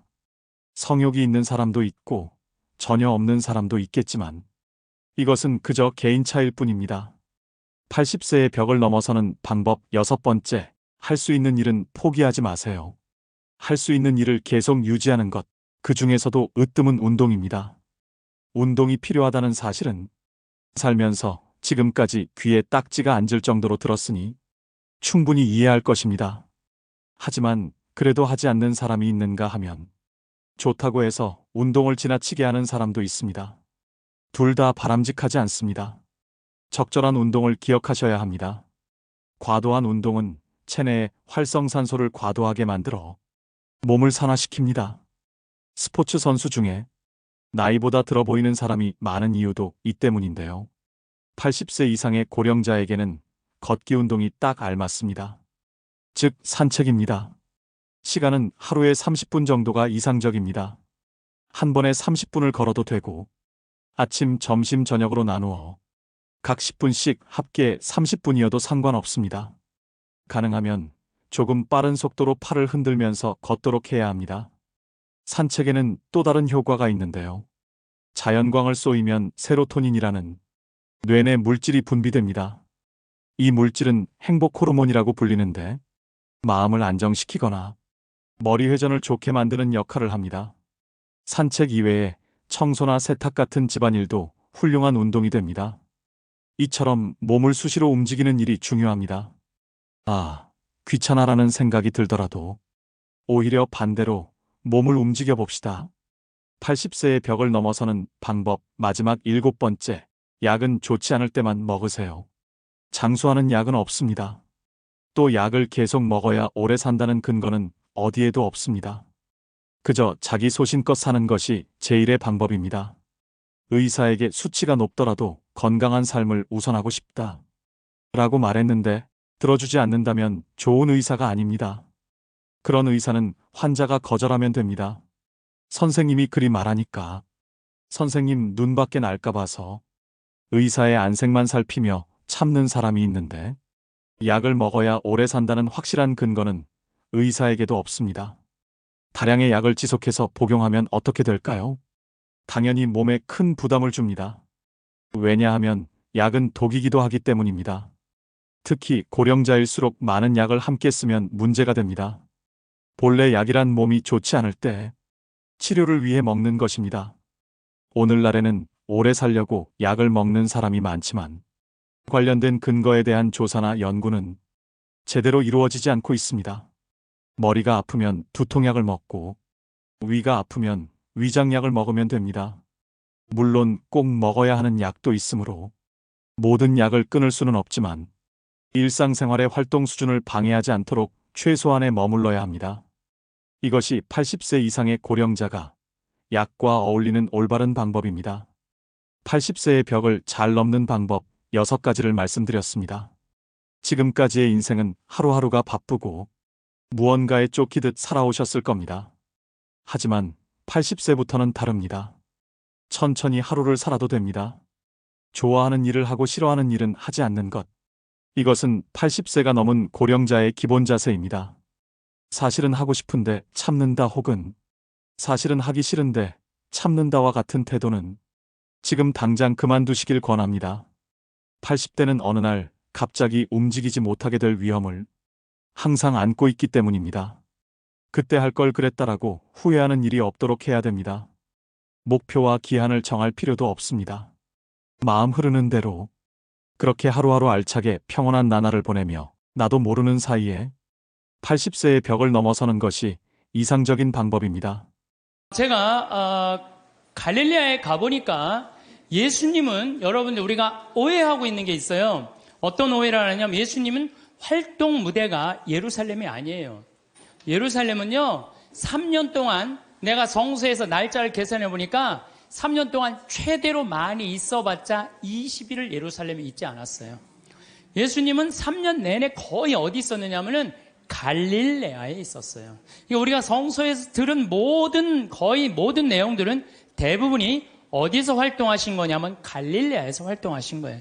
그래서 나자렛에서 이제 우리 손철구 목사님이라고 목사님 한 분하고 저하고 이스라엘 투어 미니스트리라고 관광청에서 초청을 한 거예요. 예수님이 가신 60km를 복원을 해놨으니 한번 걸어봐라. 이제 그리고 이제 평화 방송하고 이 기독교 방송하고 저하고 우리 목사님하고 이제 갔죠. 갔는데 그 나자렛에서 시험산이라고 추락산 한 380m 정도 되는 데인데 정말로 밑에 바위가 있어요. 예수님 거기서 떨어졌으면요 그날로 끝난 거예요. 시작하자마자. 근데 그 시험산 그 바위산에 올라가 보니까요 이스라엘 평야 들어봤죠? 이스라엘 평야라는 얘기. 그 이스라엘 평야가 쫙 펼쳐져 있는데 끝에 무슨 산이 있느냐면 깔멜산이 있어. 깔멜산. 깔멜산도 많이 들어봤죠? 깔멜회 굉장히 많잖아요. 그 깔멜산이 엘리야가 바알신 그 숭배하는 아세라 목상 부신대예요. 부시고 난 다음에 아합왕한테 언제 비가 오느냐? 3년 동안 빈님이 오시지 않았고 언제 오느냐? 좀만 기다려 보십시오. 종한테 가봐라. 저기 지중해 올라오느냐? 가봐라. 올라오느냐? 그래갖고 7번째 가니까 손바닥만한 게 올라옵니다. 그러니까 아합왕한테 뭐라 그래? 병거를 타고 빨리 가라 그러잖아요. 그 이스라엘 평야가 그 시험산에 가보면 쫙 펼쳐져 있어요. 그러니까 예수님이 이렇게 자란 동네 나자렛은요 성서의 내용이 다 펼쳐져 있는데 앞에는 나인이란 동네. 나인이란 동네 뭐예요? 과부의 아들 살리는. 그냥 과부의 아들이 죽어가니까 예수님이 그 동네 사람이니까 불쌍해갖고 살려주고. 그러니까 거기 나자렛에 가보니까요 성서가 꾸며낸 얘기가 아니고 그냥 현장에서 그냥 들리는 거야. 나하고 우리 손철구 목사님이 완전 제자가 된 기분이야. 제자가 된 기분. 그래갖고 그냥 예수님이 이제 쫙 펼쳐서 가자. 이제 나도 이제 제자들처럼 예수님 따라간 거죠. 갈릴레아 호수까지. 그런데 가다가 보니까 60km 내내 무슨 꽃만 있느냐면은 우리 여러분들 유채꽃 알죠? 유채꽃 같은 노란 겨장꽃이 65km 내내 길에 못밖에 없어. 겨자꽃밖에 없는 거야. 겨자. 근데 예수님이 본 꽃이라고는 겨자꽃밖에 본 게 없어요. 그러니까 제자들한테 비유로 할 얘기는 못밖에 없어. 겨자 얘기밖에 할 게 없네요. 겨자. 그러니까 성서에 뭐라 그래? 겨자 씨는 어떤 씨앗보다도 작지만 자라면 어떤 풀보다도 커져서 나무가 되고 하늘의 새들이 와서 제가 재보니까 3m가 넘어요. 그 유채꽃 같은 게 쫙 새들이 그냥 나하고 목사님하고 들어가 봐갖고 정말로 뭔가 깃드냐 그랬더니 새들이 와갖고 하고요. 성서가요 그냥 전한 얘기가 아니에요. 현장에 있는 그 얘기를 그대로 한 거예요. 그랬더니 뭐라 그래요? 아니 여러분들 우리가요 성서 예수님 하느님 나라는요 멀리 있는 게 아니야. 내 현장에 있어. 현장에. 근데 백날 돈 아까워서 거기 예루살렘 갈 거 없어. 갈릴레아만 가면 된다니까. 갈릴레아. 내가 내년 2월 달에 갈릴레아 또 가요. 은혜가 너무 많아요. 왜? 예수님의 그 말씀 밀 얘기도 마찬가지야. 루카복음 6장에 보면 제자들이 안식일에 밀 이삭을 뜯어 먹어야 돼. 손으로 이렇게 비벼 먹었다 그러잖아요. 그래서 나도 밀밭에 들어가고 비벼서 먹어봤어요. 정말로 싱그럽고 맛있더라고요. 그러니까 이래서 제자들이 밀 뜯어 먹다가 혼났구나. 이 이방인들한테. 그 다음에 씨 뿌리는 사람 비유 루카복음 8장 11절 길밭, 돌밭, 가시덤불 가보니까 거기 화산 폭발지대가 있더라고요. 그러니까 거기에 보니까 화산 폭발이 있으니까 길밭도 있고 화산재들도 모아갖고 이렇게 길로 이렇게 해놓은 거 있잖아요. 우리 제주도에 가면 돌담길 그거 해놓은 똑같이 해놨어요. 돌담길. 그러니까 예수님이 이렇게 보다니까 이 밀도 길밭에 뿌려지는 거, 돌밭에 뿌려지는 거, 좋은 밭에 뿌려지는 거. 그러니까 예수님이 이렇게 길을 가면서 그 자리에서 다 가르친 거예요. 그 있는 장소를 그대로 보고. 완전히 내가 제자들, 나는 주님과 나는 함께 걸어가며 지나간 이를 속삭입니다. 손을 맞잡고 친구들을 따라 친구가 되어 걸어갑니다. 손을 맞잡고 산과 들을 따라 친구가 되어 걸어갑니다. 이게 아주 성서에 나오는 성가랑 그대로 주님 손을 맞잡고 산과 들을 걸어가는 거야. 참 좋더라고요. 정말로. 그런데 더 기가 막힌 건 예수님은 넓은 길로 안 다니셨어요. 왜 넓은 길로 안 다니면 넓은 길은 로마 사람들이 깔아놓은 거야. 로마가 예수님 탄생 57년에 유대를 정복해요. 예수님 탄생하기 57년 전에 이미 로마 사람들이 유대를 정복해갖고 넓은 길을 깔아놓은 거야. 그러니까 유대인들은 로마 길로 안 다녔어. 다니면 세금을 내야 되고. 예수님은 산골짜기 길만, 좁은 길로만 다녔어요. 그래서 예수님이 넓은 길 알레르기가 있어. 넓은 길 알레르기. 그래서 성서에 보면은요, 그런 얘기도 나와. 마태복음 7장 13절, 14절. 너희는 좁은 문으로 들어가라. 멸망으로 이끄는 문은 넓고 길도 널찍하여 그리로 들어가는 자들이 많다. 생명으로 이끄는 문은 얼마나 좁고 그 길은 또 얼마나 비좁은지, 그리고 찾아드는 이들이 적다. 제자들이랑 산골짜기 길 가면서 제자들한테 한 얘기예요. 좁은 길로 다녀라. 이 길이 바로 구원의 길이다. 그 다음에 또 다볼산에 가보니까요, 정말로 예수님이 다볼산 어떻게 거룩한 변모한 데 아니에요? 그런데 다볼산은요, 나잘에서도 보이고 나인에서도 보이고 30km 떨어진 갈릴레아에서도 보여. 다 보여. 그래서 이름이 다볼산이야. 어떻게 이름도 그렇게 잘 졌는지 몰라. 아니 2000년 전에 어떻게 이름을 다볼산으로 줬어. 다볼산이 588m예요. 그런데 제가 말하는 300m, 500m는 갈릴레아는 거의 평지예요. 이스라엘 평야의 산만 속 솟고 이렇게 돼 있어요. 다볼산만 딱 뻘쭘하게 서 있더라고요. 맨 꼭대기에 가고 예수님이 거룩한 변모하는 거 다 보이는 데가 갖고 거룩한 변모. 그러니까 예수님이 다볼산에서 이렇게 변하셨구나. 참 좋더라고요. 그래갖고 이제 60km를 계속 걷는데, 문제는 내가 그래도 위암 수술한 사람이잖아요. 하루에 10km씩 걷는데 자는데 배가 너무 아픈 거예요. 자는데 계속. 그래서 새벽 4시까지 잠을 못 자는 거예요. 다음날 또 일어나고 또 걷고. 근데 뭐 배 아픈 게 중요한 게 아니야. 걷는데 그냥 너무 좋은 거예요. 목사님이 또 너무 순수하세요. 개신교 제자, 천주교 제자 둘이서 손잡고 가는데 말이 얼마나 잘 통하는지 몰라. 원래 서로 말 안 통하잖아요. 근데 너무 잘 통하는 거예요, 목사님하고. 그런데 이제 어느 정도 도착을 했는데 나자렛이 아래쪽에 있어요. 이렇게 걸어 올라가는 거예요, 북쪽으로. 근데 거의 다 갈릴레아 호수가 막 보이더라고요. 근데 거기에 막달레나라는 지방에를 도착한 거예요. 막달레나라는 지방에 막달레나 많이 어서 듣던 얘기 아니에요? 네. 막달레나 마리아. 그렇죠. 근데 2000년 동안 막달레나라는 지명이 없어졌대요. 그 막달레나라, 성서에는 막달레나가 있었는데 막상 학자들이 찾아가봐도 막달레나가 없는 거야. 그 위에 팔레스타인들이 사는 막달라라는 동네가 사는데 거긴 성서에 나오는 거하고 틀린 거예요. 그런데 한 5년 전에 멕시코의 과달루페 이 수도원에서 갈릴레아 땅을 산 거야. 호숫가 옆에. 땅을 사갖고 이제 거기다 피정집을 짓는다고 땅을 파는데 동네가 하나 나온 거예요. 근데 그 동네를 파다 보니까 막달레나라는 지명이 나온 거예요. 그러니까 예수님이 쫙 가다가 여기가 가파르나움이니까 여기 지나갈 수밖에 없거든요. 이 막달레나 가는데 막달레나의 마리아는요, 물론 성서에 막이 들린 여자 여러 가지 이 얘기가 많이 나오는데 진짜로는 갈릴레아 호수에서 물고기를 잡으면 이 물고기를 잡아서 염장 소금에 절여갖고 수출하던 여자예요. 부자예요, 부자. 수산나, 요한나, 헤로드의 그 집사, 쿠차의 아내, 요한나, 수산나들이 막달레나가 예수님을 뒤에서 재정적으로 도왔다고 성서에 나와요. 내가 또 찾아놨지 또. 성서에 나와요. 루카복음 8장 1절에 보면 막달레나 마리아와 헤로드의 집사 쿠자스의 아내 요한나 수산나가 예수님을 도왔다는 거, 재정적으로. 그러니까 막달레나 여자가 여기서 돈을 많던 여자예요, 마리아가. 그러니까 예수님을 도운 거예요.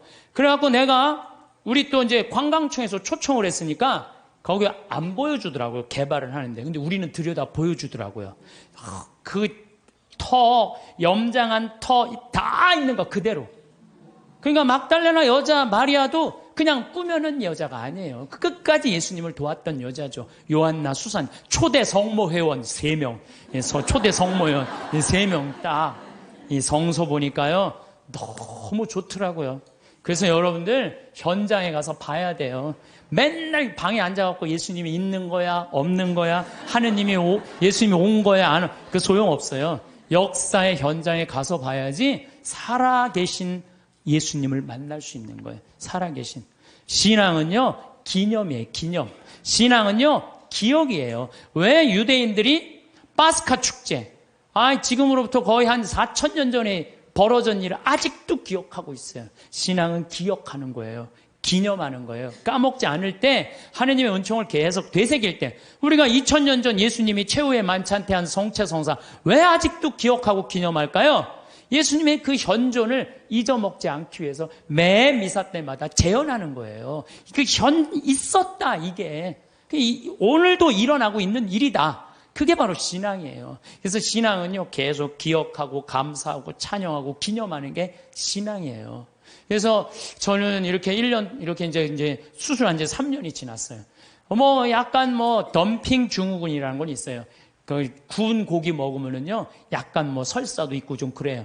근데 그거 구운 고기만 안 먹고 삶은 고기만 먹으면은 아주 편안해요. 정말로 얼마나 감사한지 몰라요. 옛날에 내가 한 20년 전에 위 내시경 수술, 검사 안 했을 땐, 그때 내가 태어났다면 나 벌써 죽었어요. 근데 요즘은 그냥 위 내시경이라고 좀만 있어도 암 다 찾아내잖아요. 그래서 옛날에는 벌써 죽었는데 의술이 발달하니까 안 죽는 거예요. 더욱이 이렇게 은총을 받아서 이렇게 건강하게 회복을 하니까 내가 어떻게 살아야 돼? 감사하면서 사는 거예요. 그래서 사는 게 저는 너무 즐거워요. 저는 여러분들 아까 식사하시고 여기 나가서 이렇게 보시면은 앞에 강 멋있어요, 안 멋있어요? 구름 어때요? 기가 막히죠? 내가 하는 말이 그래요. 내 정원이다. 내 정원에는 물이 항상 이렇게, 물이 흘러도 그냥 물이 흘러, 강물이 흘러요. 정원. 그 앞에 정원은 산이, 구름. 이게 생명을 즐길 줄 알면요, 인생이 너무너무 즐거워요.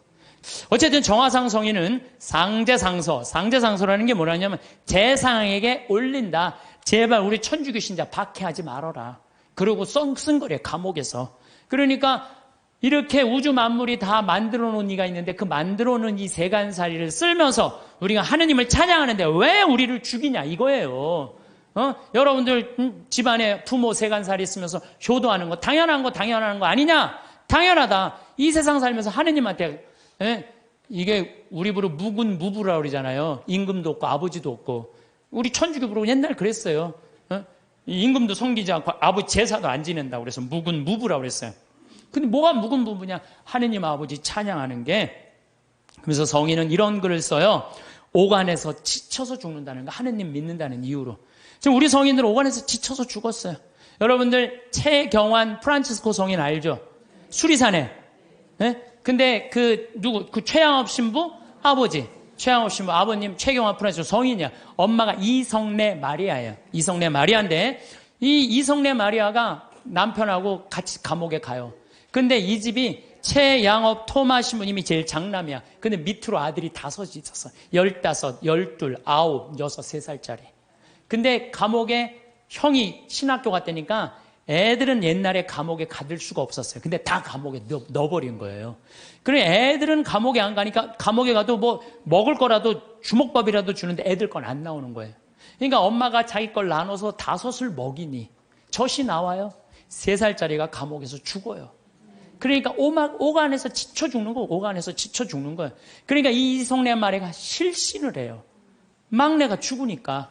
그걸 가만히 보니까 내 자식도 다 죽이게 생긴 거야. 그래서 배교를 해요. 아들이 신학생인데도 배교를, 나 하느님 안 믿는다고. 그래갖고 내 자식을 데리고 나와요.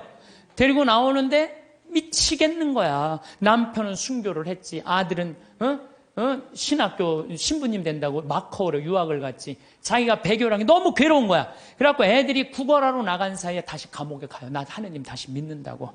그러니까 이 네 자식이 3살짜리는 죽고 이제 6살서부터 동냥을 하면서 동냥을 해갖고 엄마 먹을 걸 갖다 주는 거예요. 근데 이제 엄마가 참수가 결정이 돼요. 그 얘기를 듣고 이 네 자식이 어떻게 하는 줄 알아요? 구걸을 한 걸 다 모아갖고 희광이를 찾아가요. 희광이를 찾아갖고 우리 엄마 목 자를 때 한 번에 잘라달라고. 왜냐하면 옛날에요, 참수할 때요, 이 일부러요, 칼을 안 갈아요. 여러 번 쳐서 죽였어요. 우리 김대건 신부님이 6번째 칼에 떨어져요, 목이. 그러니까 생각을 해봐. 이렇게 치고. 그러니까 아주 비참하게 죽이는 거예요. 근데 이 네 자식이 구걸한 걸 갖고 와갖고, 우리 엄마, 거지들이 와갖고, 우리 엄마 이성래 마리아인데 죽을 때 한 번에 쳐달라고. 그걸 받고 이 희강이가 밤새 칼을 갈아요. 그래갖고 엄마를 한 번에 목을 쳐줘요. 그러니까 하느님 믿는다는 이유로 오간에서 지쳐서 죽고 목매서 죽었던 거야. 그러니까 이 집안 식구, 근데 더 기가 막힌 건요, 내가 이 집안을 추적을 해봤어요. 아들이 넷이잖아요? 근데 이 집에 신부가 12, 수녀님이 9명 나왔어. 원주교 책이시면 그 집 자손이, 직계 자손인 거예요. 그러니까 이 집안은 하느님 믿는다는 이유로 모든 거 다 잃어버리고, 그리고 이 4대가 걸쳐 내려왔는데도 어떻게? 그 집안에서 신부가 12, 수도자가 9명이 나온 거예요. 대단하죠. 그렇죠? 오간에서 성인 말이 그래.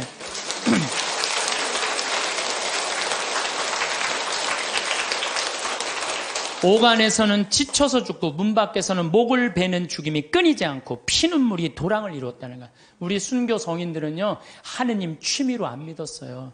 하느님 어떻게 믿었어? 목숨을 걸고. 하느님 어떻게? 꽉 잡고 살았어요. 하느님. 요즘 우리 현대인들처럼 그냥 설렁설렁 나가고 싶으면 나가고 안 나가고 싶으면 안 나가고 이렇게 믿지 않았다는 거예요. 그러니까 성인이 이런 얘기를 해요. 통곡하는 소리 하늘까지 부풀어 올라 아비는 자식을, 형은 아우를 부르미 막다른 대로 쫓긴 사람이 몸돌이킬 데가 없습니다. 이게 무슨 얘기냐면 정화상 성인도 마찬가지야. 아버지 정약종 아우스틴 1801년에 순교하세요. 아버지가 초대 명도회 회장, 지금 명동 성당의 교우들 회장이었어요. 근데 정철상 가롤로 아들 1801년에 아버지하고 아들하고 같이 죽어요. 그러니까 여기서 무슨 얘기 나와? 아비는 자식을 부른다 이거. 내 아버지 아들 부르고 죽었다 이거예요. 형은 아우 정철상 가롤 동생이 정화상 성인자 동생 죽었다는 거예요. 더욱이 유소사 체칠리아 정정의 엘리사벳, 그러니까 정화상 성인은 5이 다 죽은 거야. 아버지 정약정, 정철상 가롤로, 유소사 체첼레, 정정 엘리사벳, 정화상 바오로스 5 다 죽은 거예요. 하느님 믿는다는 이유 하나로. 그런데 유소사 체칠리아는요 230대를 맞아요. 매를. 곤장을 여러분들 맞는다는 게 뭔지 알아요? 곤장? 이 최하원이라고 영화 감독이 있어요. 1982년에 순교전 찍은 영화 감독이 있는데 이분이 한 얘기예요. 그때 엑스트라 하루 일당이 5,000원이었대요. 근데 도대체 곤장을 맞으면 얼마나 고통스러운지 하루에 2만 원을 걸고 엑스트라 중에 지원자를 찾았대요. 하루 종일 나오면은 5,000원인데 한 대 맞으면 2만 원인데 한 4대만 맞으면 한 달 뭐 일주일 거 되잖아요. 그러니까 한 사람이 내가 맞겠다고 나섰대요. 그래갖고 물을 뿌리고 그 똑같은 곤장 이거를 한 대를 딱 때리니까 이만큼 살이 부풀러 오르더래요. 2대를 때리니까 피가 터지더래요. 2대 이상을 못 때렸대요. 이런 곤장을 72살 먹은 유소사 체칠리아가 230대를 맞은 거예요. 그러니까 옛날에 메뚜기에 맞아 죽는다는 얘기 있죠? 그러니까 죽은 거예요. 구데기가 끓고. 이 구데기 끓는 건 김대건 신부님 많이 맞아갖고 구데기 끓는다고 그러잖아요. 8월 달에 잡혀갖고 9월 달에 순교했으니까 그 더운에 두들기면 구데기. 썩는 거죠. 저 정정의 엘리사벳 320대를 맞고 아버지하고 똑같이 서서문에서 목 잘려 죽어요. 그러니까 우리 순교성인들은 하느님 믿는다는 이유로 다 죽은 거 다 죽은 거예요. 예. 근데 우리는 어때요? 우리는 그냥 하느님 취미로 믿는 그런 경향이 너무 많아요.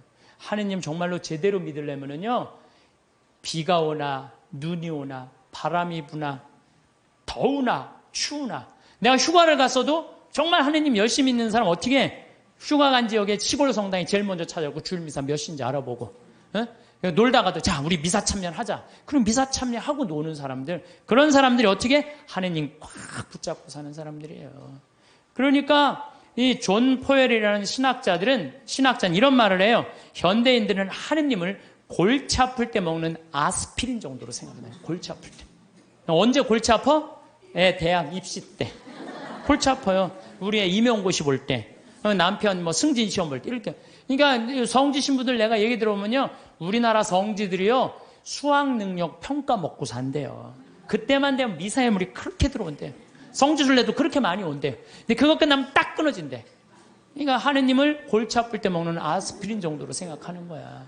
그러니까 여러분들 그러시면 안 돼요. 비가 오나 눈이 오나 변함없이 하느님 믿는 거죠.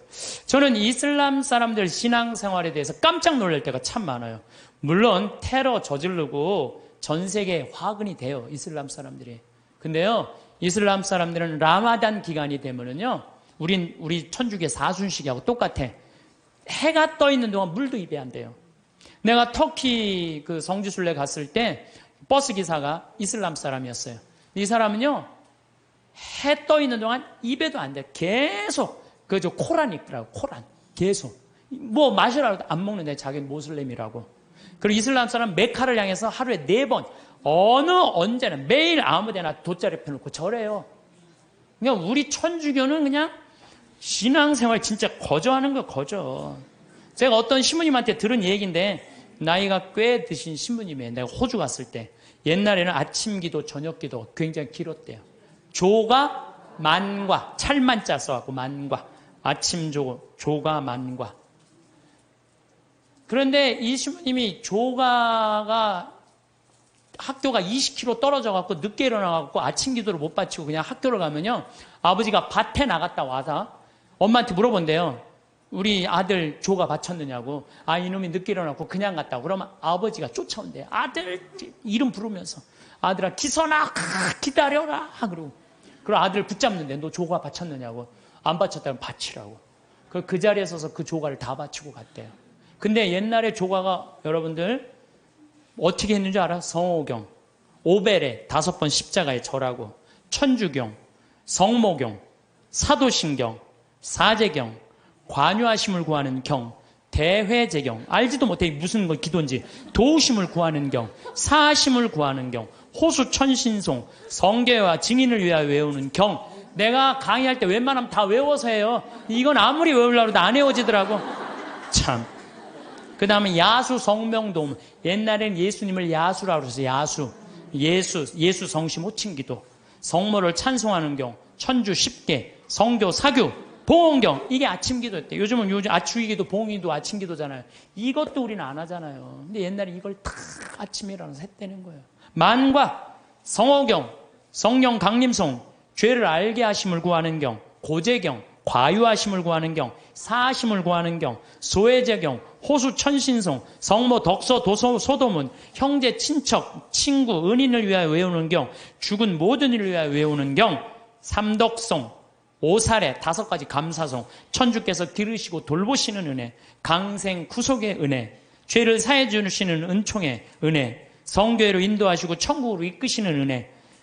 이걸 외우고 잤다는 거예요. 옛날에 조가망과. 요즘은 신앙생활 해는 건지 아닌 건지 모를 때 너무 많죠? 그리고 이 집은요, 형제가 7형제였는데 묵주가 9개가 내려오지 않으면요, 잠을 안 재웠대요. 묵주기도 5단을 바치고 잤다는 거예요. 참. 근데 내가 이걸 어디 가서 강의를 하니까요, 안양 중앙성당에 가서 강의를 하니까, 한 50분 된 정말 아주 참하고 예쁜 자매가 와서 신부님 그 오빠가 우리 오빠예요. 그러더라고요.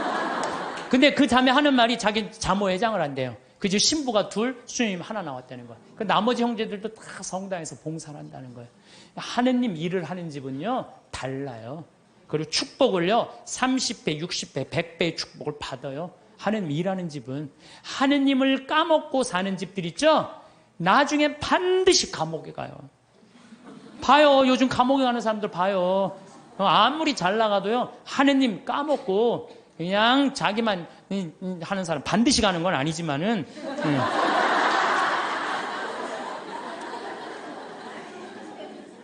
요즘처럼 성당 가려면 가고 말려면 말라는 식의 신앙교육이 아니었다는 우리 선조들은. 특히 여기 있는 엄마 아빠들 자녀들 중고등학교 올라가면 엄마 나 요즘 학원 다녀야 돼갖고 토요일 날 너무 바빠. 나 성당 가는 거 힘들어. 그러면은요, 이 엄마는 그래 학원 대학이 더 중요하지. 자기가 교황님도 아닌데 그래 너 중고등학교 때 내 사면해줄게 라고 그냥 모른 척해요. 신앙이 어디로 밀려나는 건 2번째로 밀려나는 거예요. 첫 번째는 대학이니까. 그래갖고 그냥 애가 중고등학교 떠나면요 영원히 떠나는 거예요. 하느님 이제 모르고 그냥 사는 거예요. 그 다음에 아무리 성당 나오라고 해도요 성당 안 나와요. 그래서 우리 성조들의 하루 일과를 하면요, 아침에 잠을 깨면서 즉시 성호를 그러면서 예수 마리아 요셉 그런대요. 눈 뜨면 뭐라 예수 마리아 요셉 그래. 눈 뜨면 예수 마리아 요셉. 나도 신학교 때 내가 신학교 때 아침 기상종을 쳤어. 내 목소리가 크니까 기상종을 치면서 내가 베네디카무스 도미노, 이게 뭐냐면 주님을 찬미합시다라는 거. 아침에 그 기숙사 전체 강당에 내 소리가 다 울려요. 목소리 워낙 크니까. 그러면 이제 신학생들이 누워서 그 소리가 들리면은 침대에서 데오그라시아 하나님께 감사합시다. 그리고 하루를 시작했다는 거예요. 그리고 우리 성도들은 예수, 마리아, 요셉 이렇게 하면서 기도가 제 마음을 주님께 드리며 구하오니 주님은 오늘 제 마음을 받아 온전히 오늘 내 마음을 받아 화를 온전히 받아 누려 쓰시라는 거예요. 모든 세상 만물이 제 마음을 어지럽히기를 허락지 마소서. 눈 뜨자마자 하느님 생각하면서 예수, 마리아, 요셉 그러면서 그리고 일어나면서 십자가에 5번 절했다는 거예요. 옛날에 부모님한테 일어나자마자 아침 문안 인사 드리듯이 십자가에 5번 절했다는 거죠. 옷을 입으면서도 하느님 예전에 저를 벗기소서. 그리고 저를 새 사람으로 입히소서. 곧 저에게 예수님의 거룩한 마음을 입히소서. 옷을 입으면서도 뭐 해달라는 거야? 예수님으로 입혀달라는 거야. 옷을 입으면서도. 더욱이 세수하면서 더 기가 막혀. 하느님 저는 제 육신을 씻으니 청컨대 주님은 제 영혼을 씻으시고 제 마음을 깨끗하게 하시고 제 영혼에 더러운 것을 없이 하시고 씻으면서도 나는 육신을 씻으니 하느님은 뭘 씻어달라는 거야? 내 영혼을 씻어달라. 나는요 사실 이렇게 목욕을 좋아해요. 우리 암 환자들은 뜨거운 게 좋대요. 42도가 넘는 게. 그래서 또 난 또 관절염도 있으니까 목욕 진짜 좋아해요. 예. 난 목욕하면 목욕탕 안에 있는 시간이 많잖아요. 탕 안에 있는 멀쩡하게 있는 게 좀 그렇잖아요. 근데 목욕탕에 있으면서 묵주기도를 항상 해요. 그래서 난 묵주기도를 하면서 참 미안했어요. 빨개 벗고 묵주기도 하는 게 미안했어요. 성모님한테도 미안하고 예수님한테도 미안하고. 근데 내가 이거를 구산성지 신부한테 들으면서요. 아, 우리 성도들은 세수를 하면서도 나는 내 영혼을 씻으니 육신을 씻으니 당신은 영혼을 씻어. 나 그러면서 그때부터 안 미안했어요. 내가 이 영혼이 깨끗하고 나 오늘 아침에도 여러분들 강의한다고 목욕했어요. 아침에 고통의 신비 5단에서 오늘 저 화요일이잖아요. 너무 좋아요. 그 마음이 차분한 거예요. 기도를 하면은. 우리 얼마나 좋아요. 얼굴을 씻으면서도 나는 내 육신을 씻으니 당신은 내 영혼의 더러운 것을 없이 하여 주소서. 식사할 때는 사도 바오로처럼 너희들은 먹거나 마시거나 혹은 다른 일을 행하거나 다 하느님의 영광을 위하여 돼. 우리 주 예수 그리스도를 통하여. 여러분 오늘 곤드레 밥 먹으면서 뭐라 그래? 내가 먹거나 마거나 다 누구를 위해서? 하느님의 영광을 위해서. 이야 웬 곤드레 그냥 막 먹고 그냥 아무 생각 없이. 내가 먹는 이 힘도 다 누구를 위해서 쓰는 거? 하느님의 영광을 위해서 쓴다. 하느님의 영광을 위해서. 야, 나는 우리 선조들 이렇게 사는 모습을 보면서 정말 반성 많이 했어요. 그리고 일할 때 제 본분을 다하여 생활하면 저를 위함이 아니라 하느님을 위하며 재물을 탐함이 아니며 교만함을 위함이 아니며 쾌락을 도모함이 아니라 겸손과 공로와 순명함을 위하며 땅에서 갚음을 바라지 않고 하늘에서 갚음을 바라나이다. 일을 하면서도 그 잘 때 제 영혼을 주님 손에 드리나이다. 거룩한 죽음을 맞게 하소서. 성도들은 하루 종일 하느님 속에서 살았다는 거예요. 그래서 내가 신학교 때 우리 신학생들이 모여갖고 한번 얘기해. 야, 우리 하루 성호 몇 번 긋냐? 하루 성호를 몇 번, 57번을 긋더라고. 하루 종일. 일어나서 긋죠? 아침밥 먹을 때 4번 긋죠? 그렇잖아요. 주님, 성부와 성자 성 주님 은혜로 내려주신 의식을 강복하셔서 성호 또 긋잖아요. 다 먹고 전능하신 주님을 참여합시다. 그리고 그냥 세상을 떠난 모든 교우들이 천재자비하시고 평안히 또 그 4번 긋잖아요. 밥 3끼만 먹어도 12번을 긋는 거예요. 12번. 그렇죠? 근데 우리는 어떻게 해요? 먹을 땐 긋는데도 또 먹고 나면 또 안 긋는 사람들 많아요. 먹고 나면 안 긋는 사람들 많아요. 그 다음에 신학교 때 아침 성물 때 긋죠. 주가리안 노래할 때 긋죠. 강복 받을 때 긋죠. 미사할 때 긋죠. 미사할 때 복음할 때 3번 긋잖아. 조그만 거 이렇게 3번. 3번. 끝날 때 이것만 해도 5번, 10번입니다. 수업 시작할 때 긋고 끝날 때 긋고. 신학교는요. 체육 시작할 때도 가요. 운동할 때도 긋고. 간식 먹을 때도 거. 요즘 어떤 신부님은 1,000원 이하는 긋지 말라고. 1,000원 이하도 거요. 1,000원 이하도 그세요. 1,000원 이하도 그셔. 그래갖고 정말 나는 우리 지금 500만 천주교 교우들이요. 밥 먹을 때 그리고 지나가면서 불쌍한 사람 볼 때도 없고 만약에 누구 교통사고 나는데 누구 피했으면 아이고 감사합니다 긋고 그리고 여러분들 운전할 때 탈 때 긋고 내릴 때 감사하다고 긋고 이것만 거도요 최소한 30번 이상은 커요. 성어를 많이 금은 글수록요 이거 내가 누구 자식이라는 거야? 하느님의 자식이라는 거예요. 루카복음 12장 8절에 보면 내가 너희에게 말한다. 누구든지 사람들 앞에서 나를 안다고 증언하면 사람의 아들도 하느님의 천사들 앞에서 그를 안다고 증언할 것이다. 근데 여러분들 밥 먹을 때 남들이 보면 성당 안 다니는 친구들이 있으면 성호 걷는 거 좀 창피하잖아요. 그러니까 안 거. 그러면 안다고 증언하는 거 아니잖아요. 그럼 예수님도 하느님 천사 앞에서 안다고 증언할 것 같아요? 안 할 것 같아요? 증언 안 해. 그세요, 자신 있게. 한 번 긋고 두 번 그으면요 점점 자신 있어져요.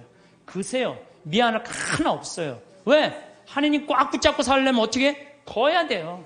그 긋는 사람이 죽을 때 가슴에 뭐가 있는 사람들이야? 여권 있는 사람들이야. 그런 사람들 죽을 때 어떻게 주소가 씩 웃으면서 죽을 수 있는 거예요. 아, 근데 그냥 밥 먹을 때 미안하다가 안 긋고, 다른 친구들한테 창피하다가 안 긋고, 성당도 나가고, 나갈 날 안 나갈 날 안 나가고, 이런 사람 죽을 때 불안해요. 초조하게 죽는단 말이에요. 하나님 꽉 붙잡고 사시면서, 정말 여권에 가슴 안에 있는 여권 찢지 마세요. 찢지 마시고, 꼭 간직하다가, 여러분들 언제 어느 순간에 돌아가셔도, 난 이제 어디 간다? 하나님 아버지 집에 간다. 그런 분들은 절대 죽음이 우리를 불안하게 안 한다는 거예요. 신부님, 이렇게 신앙 강요하다가는요, 우리 집 자식들 다 가출합니다. 다 가출합니다. 요즘 시대가 어느 시대인데 그렇게 물론 우리가 신앙교육을 잘못하는 게 있어요. 유대인들은요, 삶과 신앙을 분리하지 않습니다. 제가 작년에 이스라엘 갔다 왔을 때 이스라엘에서 초청을 했으니까 보통 성지순례 갈 때는 성지순례 온 사람들끼리만 묶어갖고 호텔로 가잖아요. 근데 이번에는 전부 유대인들 머무르는 호텔을 다 갔어요. 근데 유대인들 머무르는 호텔도 또 완전히 오리지널 종교인들이 모이는 데가 있어요. 그래서 내가 하루는 내려가서 밥을 먹으려는데 잘못 찾아갖고 걔네들 간 데로 간 거예요. 분위기가 이상하더라. 다 머리에 이상한 거 쓰고 다른 데 앉아 있었어요. 그런데요, 제가 놀라운 장면을 봤어요. 아버지, 엄마, 아들, 딸들이 있는데 아들이 중학교 2학년쯤 돼보는 아이야. 머리에 키파라고 동그란 모자를 쓰고 모세오경, 토라를 걔네들은 성서를 읽으면서 흔들면서 읽어요. 이러고 계속 밤 나오기 전까지 계속 읽는 거예요. 근데 아버지가 그걸 흐뭇하게 지켜보더라고요. 근데 저쪽에 식탁에 앉은 놈도 저쪽에 있는 걔네들이요, 누구나 다 안식일날 그날 이렇게 탁 이러고 성서를 읽더라고요. 우리나라에 지금 성당 다니는 애들이 밥 먹기 전에 어디 여행 가서 성서 이렇게 이러고 있는 애들이 있어요? 한 명도 없어요. 삶과 신앙이 분리되어 있는 거예요. 성당 따로, 세상살이 따로 하는 거예요. 유대인들은 성당과 세상살이를 분리하지 않는 거예요. 그러니까 우리나라는 이렇게 보면은 엄마는 성당 레지오 열심히 해, 아빠는 사목회 열심히 해, 애는 청년회 열심히 해, 딸은 성가대 열심히 해. 바깥에 나가서는 진짜 열심히 하는데 집에 들어와서는 서로 성당 안 다니는 척해요. 집에 들어와서는. 같이 모여갖고 기도하거나 찬양하거나 마지막 기도 안 한다는 얘기예요. 저는 미사 끝날 때 우리 직원들하고 할 때는 나는 미사 끝나고 난 다음에 직원이 네다섯 명이잖아요. 그러면요, 주군을 위한 기도, 형제를 위한 기도, 부모를 위한 기도, 자녀를 위한 기도, 부부를 위한 기도 다 바쳐요. 왜 바치느냐? 바치면요 재밌어요. 그걸 바치면요 신나요. 왜? 이번에는 부부를 위한 기도, 이번엔 부모를 위한 우리 엄마 아버지, 자녀를, 나는 자식은 없지만 우리 조카를 위한 조카 다 하면요, 기도를 우리가요, 묵상 기도도 중요하지만 염경 기도도 중요해요. 염경 기도 참 중요한 거예요. 그래서 묵상 기도, 염경 기도, 관상 기도 다 있는데 기본은 뭐야? 염경 기도예요. 이게 아무것도 아닌 것 같아도 여러분들 신앙을 굉장히 업을 시켜주는 거예요. 성서 읽는 것도 중요하죠. 그러니까 유대인들은요, 노벨상을 179명이 탔어. 179명. 우리나라 딱 한 명 탔는데. 그 유대인이 머리가 좋을 것 같아요? 유대인이 IQ가요, 전 세계에서 26위예요. 전 세계에서 IQ 제일 좋은 나라는 우리나라예요. 2등은, IQ 1등은 홍콩, 2등은 우리나라, 3등은 북한이에요. 근데 IQ, 유대인은 평균이 95밖에 안 돼. 우린 106인데. 여러분은 나이가 들어도 몸 관리만 잘하면 건강한 노후를 맞이할 수 있다고 생각하시나요? 60대, 70대까지 해도 그렇게 생각하고 자신의 몸을 돌보지 않았지만 80세가 되면 누구나 이렇게 된다고 합니다. 이제는 운동을 해도 소용없고 몸에 좋다는 약을 챙겨 먹어도 다 부질없다는 걸 깨닫게 됩니다. 60대, 늦어도 70대에라도 이것을 알았다면 다르게 살 수 있었을까요? 우리는 이른바 100세 시대에 살고 있습니다. 물론 100세 시대라고 해서 누구나 100세까지는 살지는 않습니다. 하지만 무병장수를 원하지 않는 사람은 아마 없을 것입니다. 여유로운 행복한 삶이 배제된 채 그저 오래 산다는 것은 연명 이외에 별다른 의미가 없다고 생각되는데요. 여러분은 다음 문항 중 몇 가지나 해당이 되시나요? 건강을 위해 몸에 좋다는 영양제는 한 움큼씩 챙겨 먹는다. 좋아하는 음식이지만 오래 살려는 마음에 먹고 싶은 걸 참는다. 건강을 위해서는 무리가 되더라도 매일 운동한다. 전부 맞는 이야기 아니야? 라고 생각되시나요? 나이가 들수록 건강에 해로운 건 피하고 건강에 좋은 것은 꾸준히 실천하는 게 당연하다는 생각이 드는데요. 하지만 건강을 위해 참았던 일들이 80세가 넘은 사람이라면 자제할 필요도 무리할 필요도 없다고 합니다. 현재 우리나라의 노인 평균 수명은 80세 초반에서 중반을 웃돌고 있는데 문제는 80세가 넘어가면서부터 급격한 변화가 몰려온다는 것입니다. 80세 이후는 70대와는 완전히 다릅니다. 어제까지 가능했던 일이 오늘은 안 되는 상황을 수없이 맞닥뜨립니다. 컨디션 난조를 겪는 일도 잦아집니다. 리모컨을 어디에 뒀는지 기억조차 없는 황당한 상황을 자주 겪기도 하는데요. 배우자나 가까운 사람의 죽음을 경험하면서 하루아침에 고독이나 절망에 사로잡힐지도 모릅니다. 순식간에 생로병사의 거대한 벽이 거친 파도처럼 덮쳐오는 것이죠. 이처럼 80세의 거대한 벽을 제대로 넘지 못하면 노년의 생활은 말 그대로 지옥이 되는 겁니다. 반대로 말하면 우리가 이 80세의 벽을 잘 넘게 되면 행복한 20년의 노후를 보낼 수 있다는 얘기이기도 합니다. 여러분은 행복한 노후와 불행한 노후 어느 쪽을 선택하시겠습니까?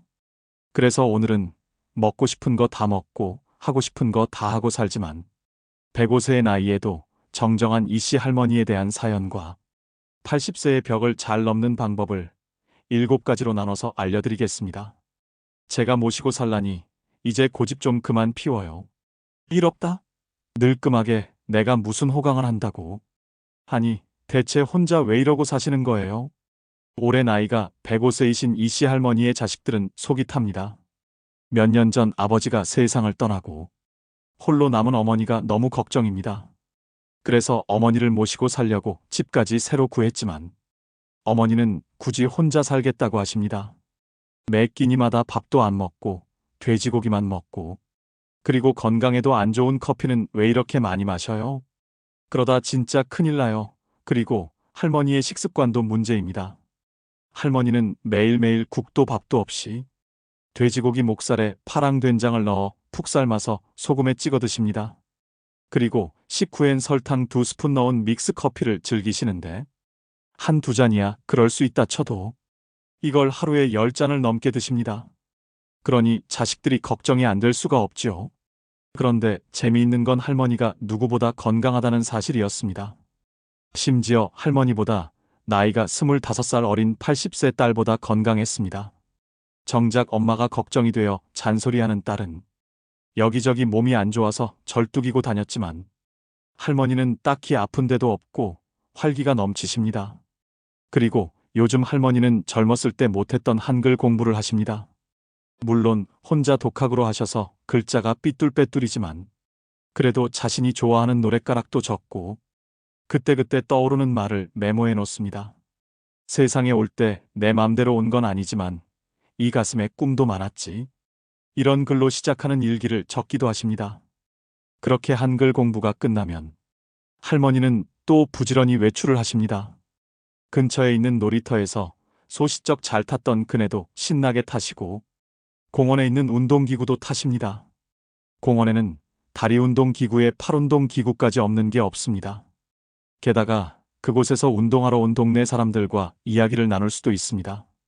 단지 할머니가 나이가 많으셔서 다들 자식이나 손주뻘들이 많을 뿐입니다.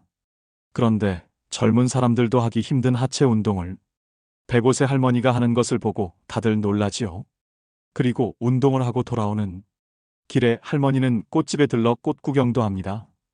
그리고 집 앞마당 울타리, 아래에 지나가는 사람들 보라고 심을 꽃도 몇 송이 샀습니다.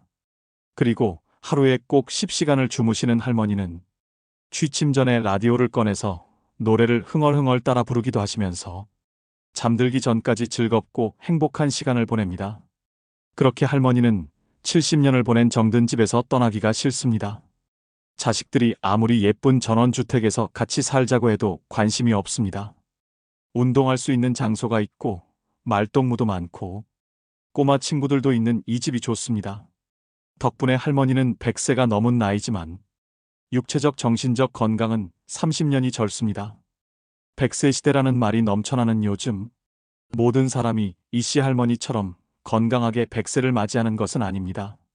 현재 남성의 평균 수명은 82세, 여성은 88세입니다.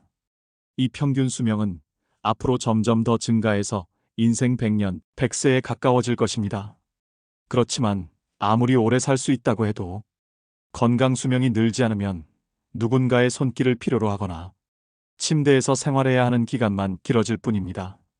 그 기간은 현재 남성이 9년, 여성이 12년입니다. 그렇다면 사연 속 이씨 할머니는 어떻게 105세의 나이에도 저런 건강함을 유지할 수 있을까요? 전문가들 말에 따르면 그 답은 바로 80세를 어떻게 넘기느냐에 달려 있다고 합니다. 80세의 벽을 넘어서는 방법 첫 번째, 먹고 싶은 음식은 다 드셔도 됩니다. 먹고 싶은 음식을 참는 사람이 많습니다. 먹는 양을 줄이고 달고 짠 음식을 피하고 기름진 음식을 삼가는 풍경은 흔한데요. 비만은 건강을 해치고 염분과 당분, 지방은 3대 해악이라는 사고가 사람들의 상식이 되었기 때문입니다. 하지만 과연 그럴까요? 먹고 싶다는 욕구는 몸이 원한다는 뜻이기도 합니다. 고령자는 장기 기능의 저하로 식욕이 증가하는 경우가 있습니다. 예를 들면 염분이 그렇습니다. 사람은 나트륨이 없으면 살지 못하는데 나이가 들면 신장이 염분을 과도하게 몸 밖으로 배출하여 혈액 속에 염분이 부족해지는 현상이 나타나기도 합니다. 식사량도 마찬가지입니다. 거듭 말하지만 통통한 사람이 장수한다는 데이터는 넘치도록 많은데요. 살집이 있을 때 컨디션이 좋다는 사실을 파악한 몸이 뇌를 통해서 먹고 싶다는 신호를 보내는 것입니다. 확실히 60대 정도까지는 지나친 염분 섭취나 과다한 체중이 건강을 해치는 원인이 되기도 합니다. 하지만 80세를 앞두고 있다면 이러한 상식은 일단 접어두셔야 합니다. 먹고 싶은 음식을 참으며 체중 조절하기는 스스로 수명을 깎는 행위입니다. 물론 억지로 섭취할 필요는 없지만 먹고 싶다 하는 생각이 들면 참지 말고 먹도록 해야 됩니다. 80세가 넘으면 노화에 맞서기보다는 나이 듦을 받아들이는 삶이 행복한 길이라고 생각합니다. 85세가 넘어 사망한 사람을 부검하면 대부분 몸에서는 암이, 뇌에서는 알츠하이머형 병변이 발견된다고 합니다. 하지만 생전에 이러한 사실을 몰랐던 사람도 적지 않습니다. 나이가 들면 몸에 여러 개의 병의 씨앗을 지니고 살아갈 수밖에 없습니다. 노년의 삶이란 현실을 그대로 받아들이고 내일 당장 생이 끝난다 해도 후회가 남지 않는 시간을 보내는 것입니다. 그렇기에 식사 참기는 당장 그만두셔야 합니다. 여기서 술이나 담배는요? 라는 질문이 되돌아옵니다. 술이든 담배든 적당히 즐기시면 됩니다. 다만 술 같은 경우엔 연속 음주는 피해야 합니다. 연속 음주란 매일 마신다가 아니라 온종일 마신다입니다. 그령자는 시간이 많아서 종일토록 술을 입에 달고 사는 사람이 있는데 연속 음주만은 절대로 해서는 안 됩니다. 80세의 벽을 넘어서는 방법 두 번째, 자녀에게 돈을 남기지 말고 다 쓰고 죽으세요. 노후의 최고 재산은 추억입니다. 사람은 나이가 들면서 서서히 몸이 약해지고 행동 반경이 좁아집니다. 그리고 마지막에는 침대에서 지내는 날들이 많아집니다. 이때 버팀목이 되어주는 것이 바로 그때 참 즐거웠는데라는 추억들입니다. 만약 여러분에게 물려줄 정도의 자산이 있다면 추억을 만드는 데 쓰거나 자기 행복을 위해 쓰셔야 됩니다. 80세가 넘은 고령자는 지금 당장 병이 들고 움직이지 못하게 된다 해도 전혀 이상할 것이 없습니다. 내일 죽게 될지도 모를 일입니다. 그러니 후회 없는 시간을 보내야 합니다. 재산을 자녀에게 남기기 위해 자신이 하고 싶은 것을 참는다는 것은 본말이 전도된 상황입니다. 자기 자신은 물론 자녀도 불행해집니다. 80세의 벽을 넘어서는 방법 세 번째, 고독을 즐길 수 있어야 됩니다. 고령이 되면 배우자나 친구 등의 죽음에 직면하게 됩니다. 평소 사망한 사람에 대한 의존도가 높았을수록 상실감도 더 큽니다. 이럴 때는 어떻게 해야 할까요? 마음을 단단히 먹는 수밖에 없습니다. 냉정하게 들릴지 모르지만 죽은 사람은 살아 돌아오지 않습니다. 그렇다면 새로운 만남을 추구하거나 고독은 편한 것이라고 발상을 전환하여 새로운 즐거움을 찾는 수밖에 없습니다. 젊은 세대의 사람에 의외의 힌트가 있습니다. 요즘 젊은 사람 중에는 결혼이나 연애를 하기보다는 종일 게임을 하거나 스마트폰을 들여다보며 지내는 사람이 많은데요. 즉, 마음 편한 고독을 즐기는 것입니다. 외롭다라고 생각하면 마음이 괴롭지만 고독은 자유다라고 발상을 바꾸면 뜻밖의 즐거움을 발견할 수 있습니다. 제가 아는 고령의 지인은 아내가 사망한 후에 넷플릭스라는 온라인 동영상 서비스를 이용하기 시작했습니다. 그분은 다 보지 못할 정도로 영상이 많아서 시간이 순식간에 지나간다. 아내가 무엇을 보고 싶어 하는지 신경 쓰지 않아도 된다. 보고 싶을 때 보고 자고 싶을 때 자니 마음이 편해서 좋다라고 말합니다. 80세의 벽을 넘어서는 방법 네 번째, 궁합이 맞지 않는 의사는 피하고 나만의 명의를 찾아야 됩니다. 의사를 선택할 때는 환자와의 궁합도 중요합니다. 80세를 맞이하는 고령자에게 병원과 의사는 매우 가까운 존재인데요. 진료받을 때마다 불편함을 느끼게 하거나 심리적 피로감이 들게 하는 의사라면 궁합이 맞지 않다는 뜻입니다. 지인의 어머니는 85세 때 두 번째 암이 발견되었다고 합니다. 그러나 더 이상 수술은 하지 않는다라고 결심하고 있었기에 의사에게 솔직히 말했더니 생각지도 못한 대답이 돌아왔습니다. 그럼 원하는 대로 하세요. 수술이 필요 없다면 제가 해드릴 치료는 없습니다라는 답변이었습니다. 이런 말까지 듣고 그 병원에 다닐 수는 없었습니다.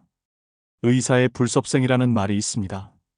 의사가 자기 건강이나 신체에는 무관심하다는 뜻입니다. 거짓말 같은 참말로 많은 의사들은 환자에게는 약이나 검진을 권하지만 정작 본인은 원하지 않습니다. 물론 의사는 환자의 인생이나 건강이 어떻게 되든 상관없다고는 생각하지 않습니다. 당면한 병의 치료를 최우선으로 생각할 따름입니다. 그러나 환자들은 의사의 말에 상처받거나 괴로워하지요. 병원과의 궁합은 문을 열고 들어가는 순간에 알 수 있는데요. 분위기가 밝다면 의사와 환자의 소통이 잘 이루어진다는 증거이고, 반대로 어딘가 모르게 어둡다면 피해야 합니다. 인생 경험이 풍부한 여러분의 감각이 알려주는 것이니 그 직감을 믿으셔야 합니다.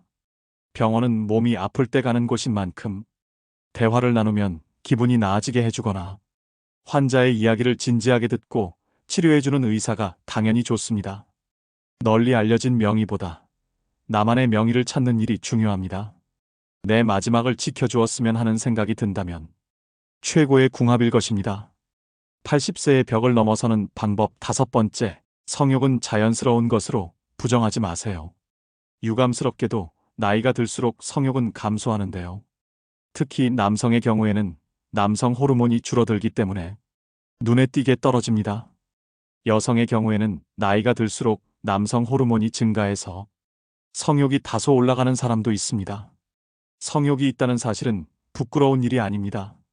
남성이든 여성이든 가능하다면 적극적으로 성생활을 하는 편이 좋습니다. 얼마 전 어느 신문 고민 상담란에 79세 남성의 사연이 올라왔습니다. 거의 날마다 자위하는 나는 비정상인가요? 라는 고민이었습니다. 정상입니다. 멋진 일이라고 생각합니다. 남성 호르몬이 충분히 분비되고 있다는 증거입니다. 즐길 수 있을 때 즐기지 않으면 손해입니다. 그리고 풍부한 남성 호르몬은 판단력이나 근력을 높여 젊음을 유지하는 데에도 도움이 됩니다. 여성도 마찬가지입니다. 성욕이 있는 사람도 있고 전혀 없는 사람도 있겠지만 이것은 그저 개인 차일 뿐입니다. 80세의 벽을 넘어서는 방법 여섯 번째, 할 수 있는 일은 포기하지 마세요. 할 수 있는 일을 계속 유지하는 것, 그 중에서도 으뜸은 운동입니다. 운동이 필요하다는 사실은 살면서 지금까지 귀에 딱지가 앉을 정도로 들었으니 충분히 이해할 것입니다.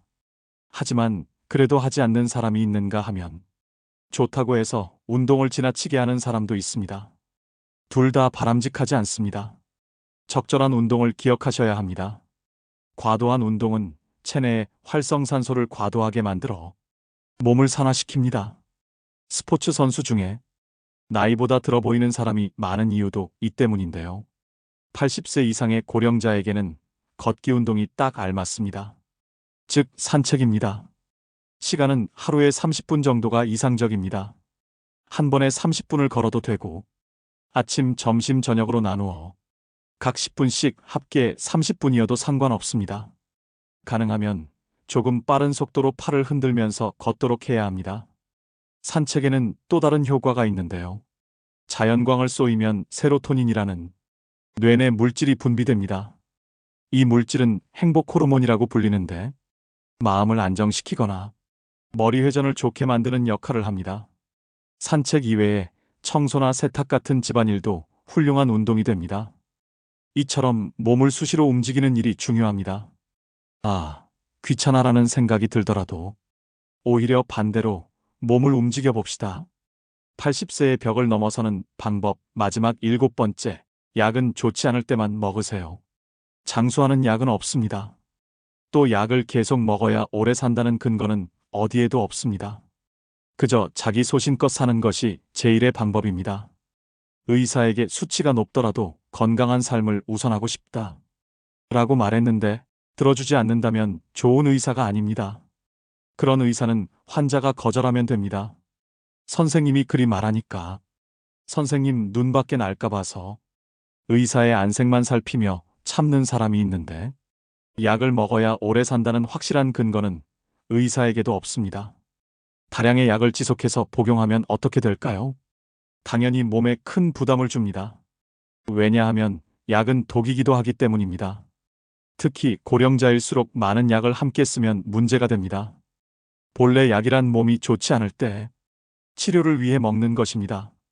오늘날에는 오래 살려고 약을 먹는 사람이 많지만 관련된 근거에 대한 조사나 연구는 제대로 이루어지지 않고 있습니다.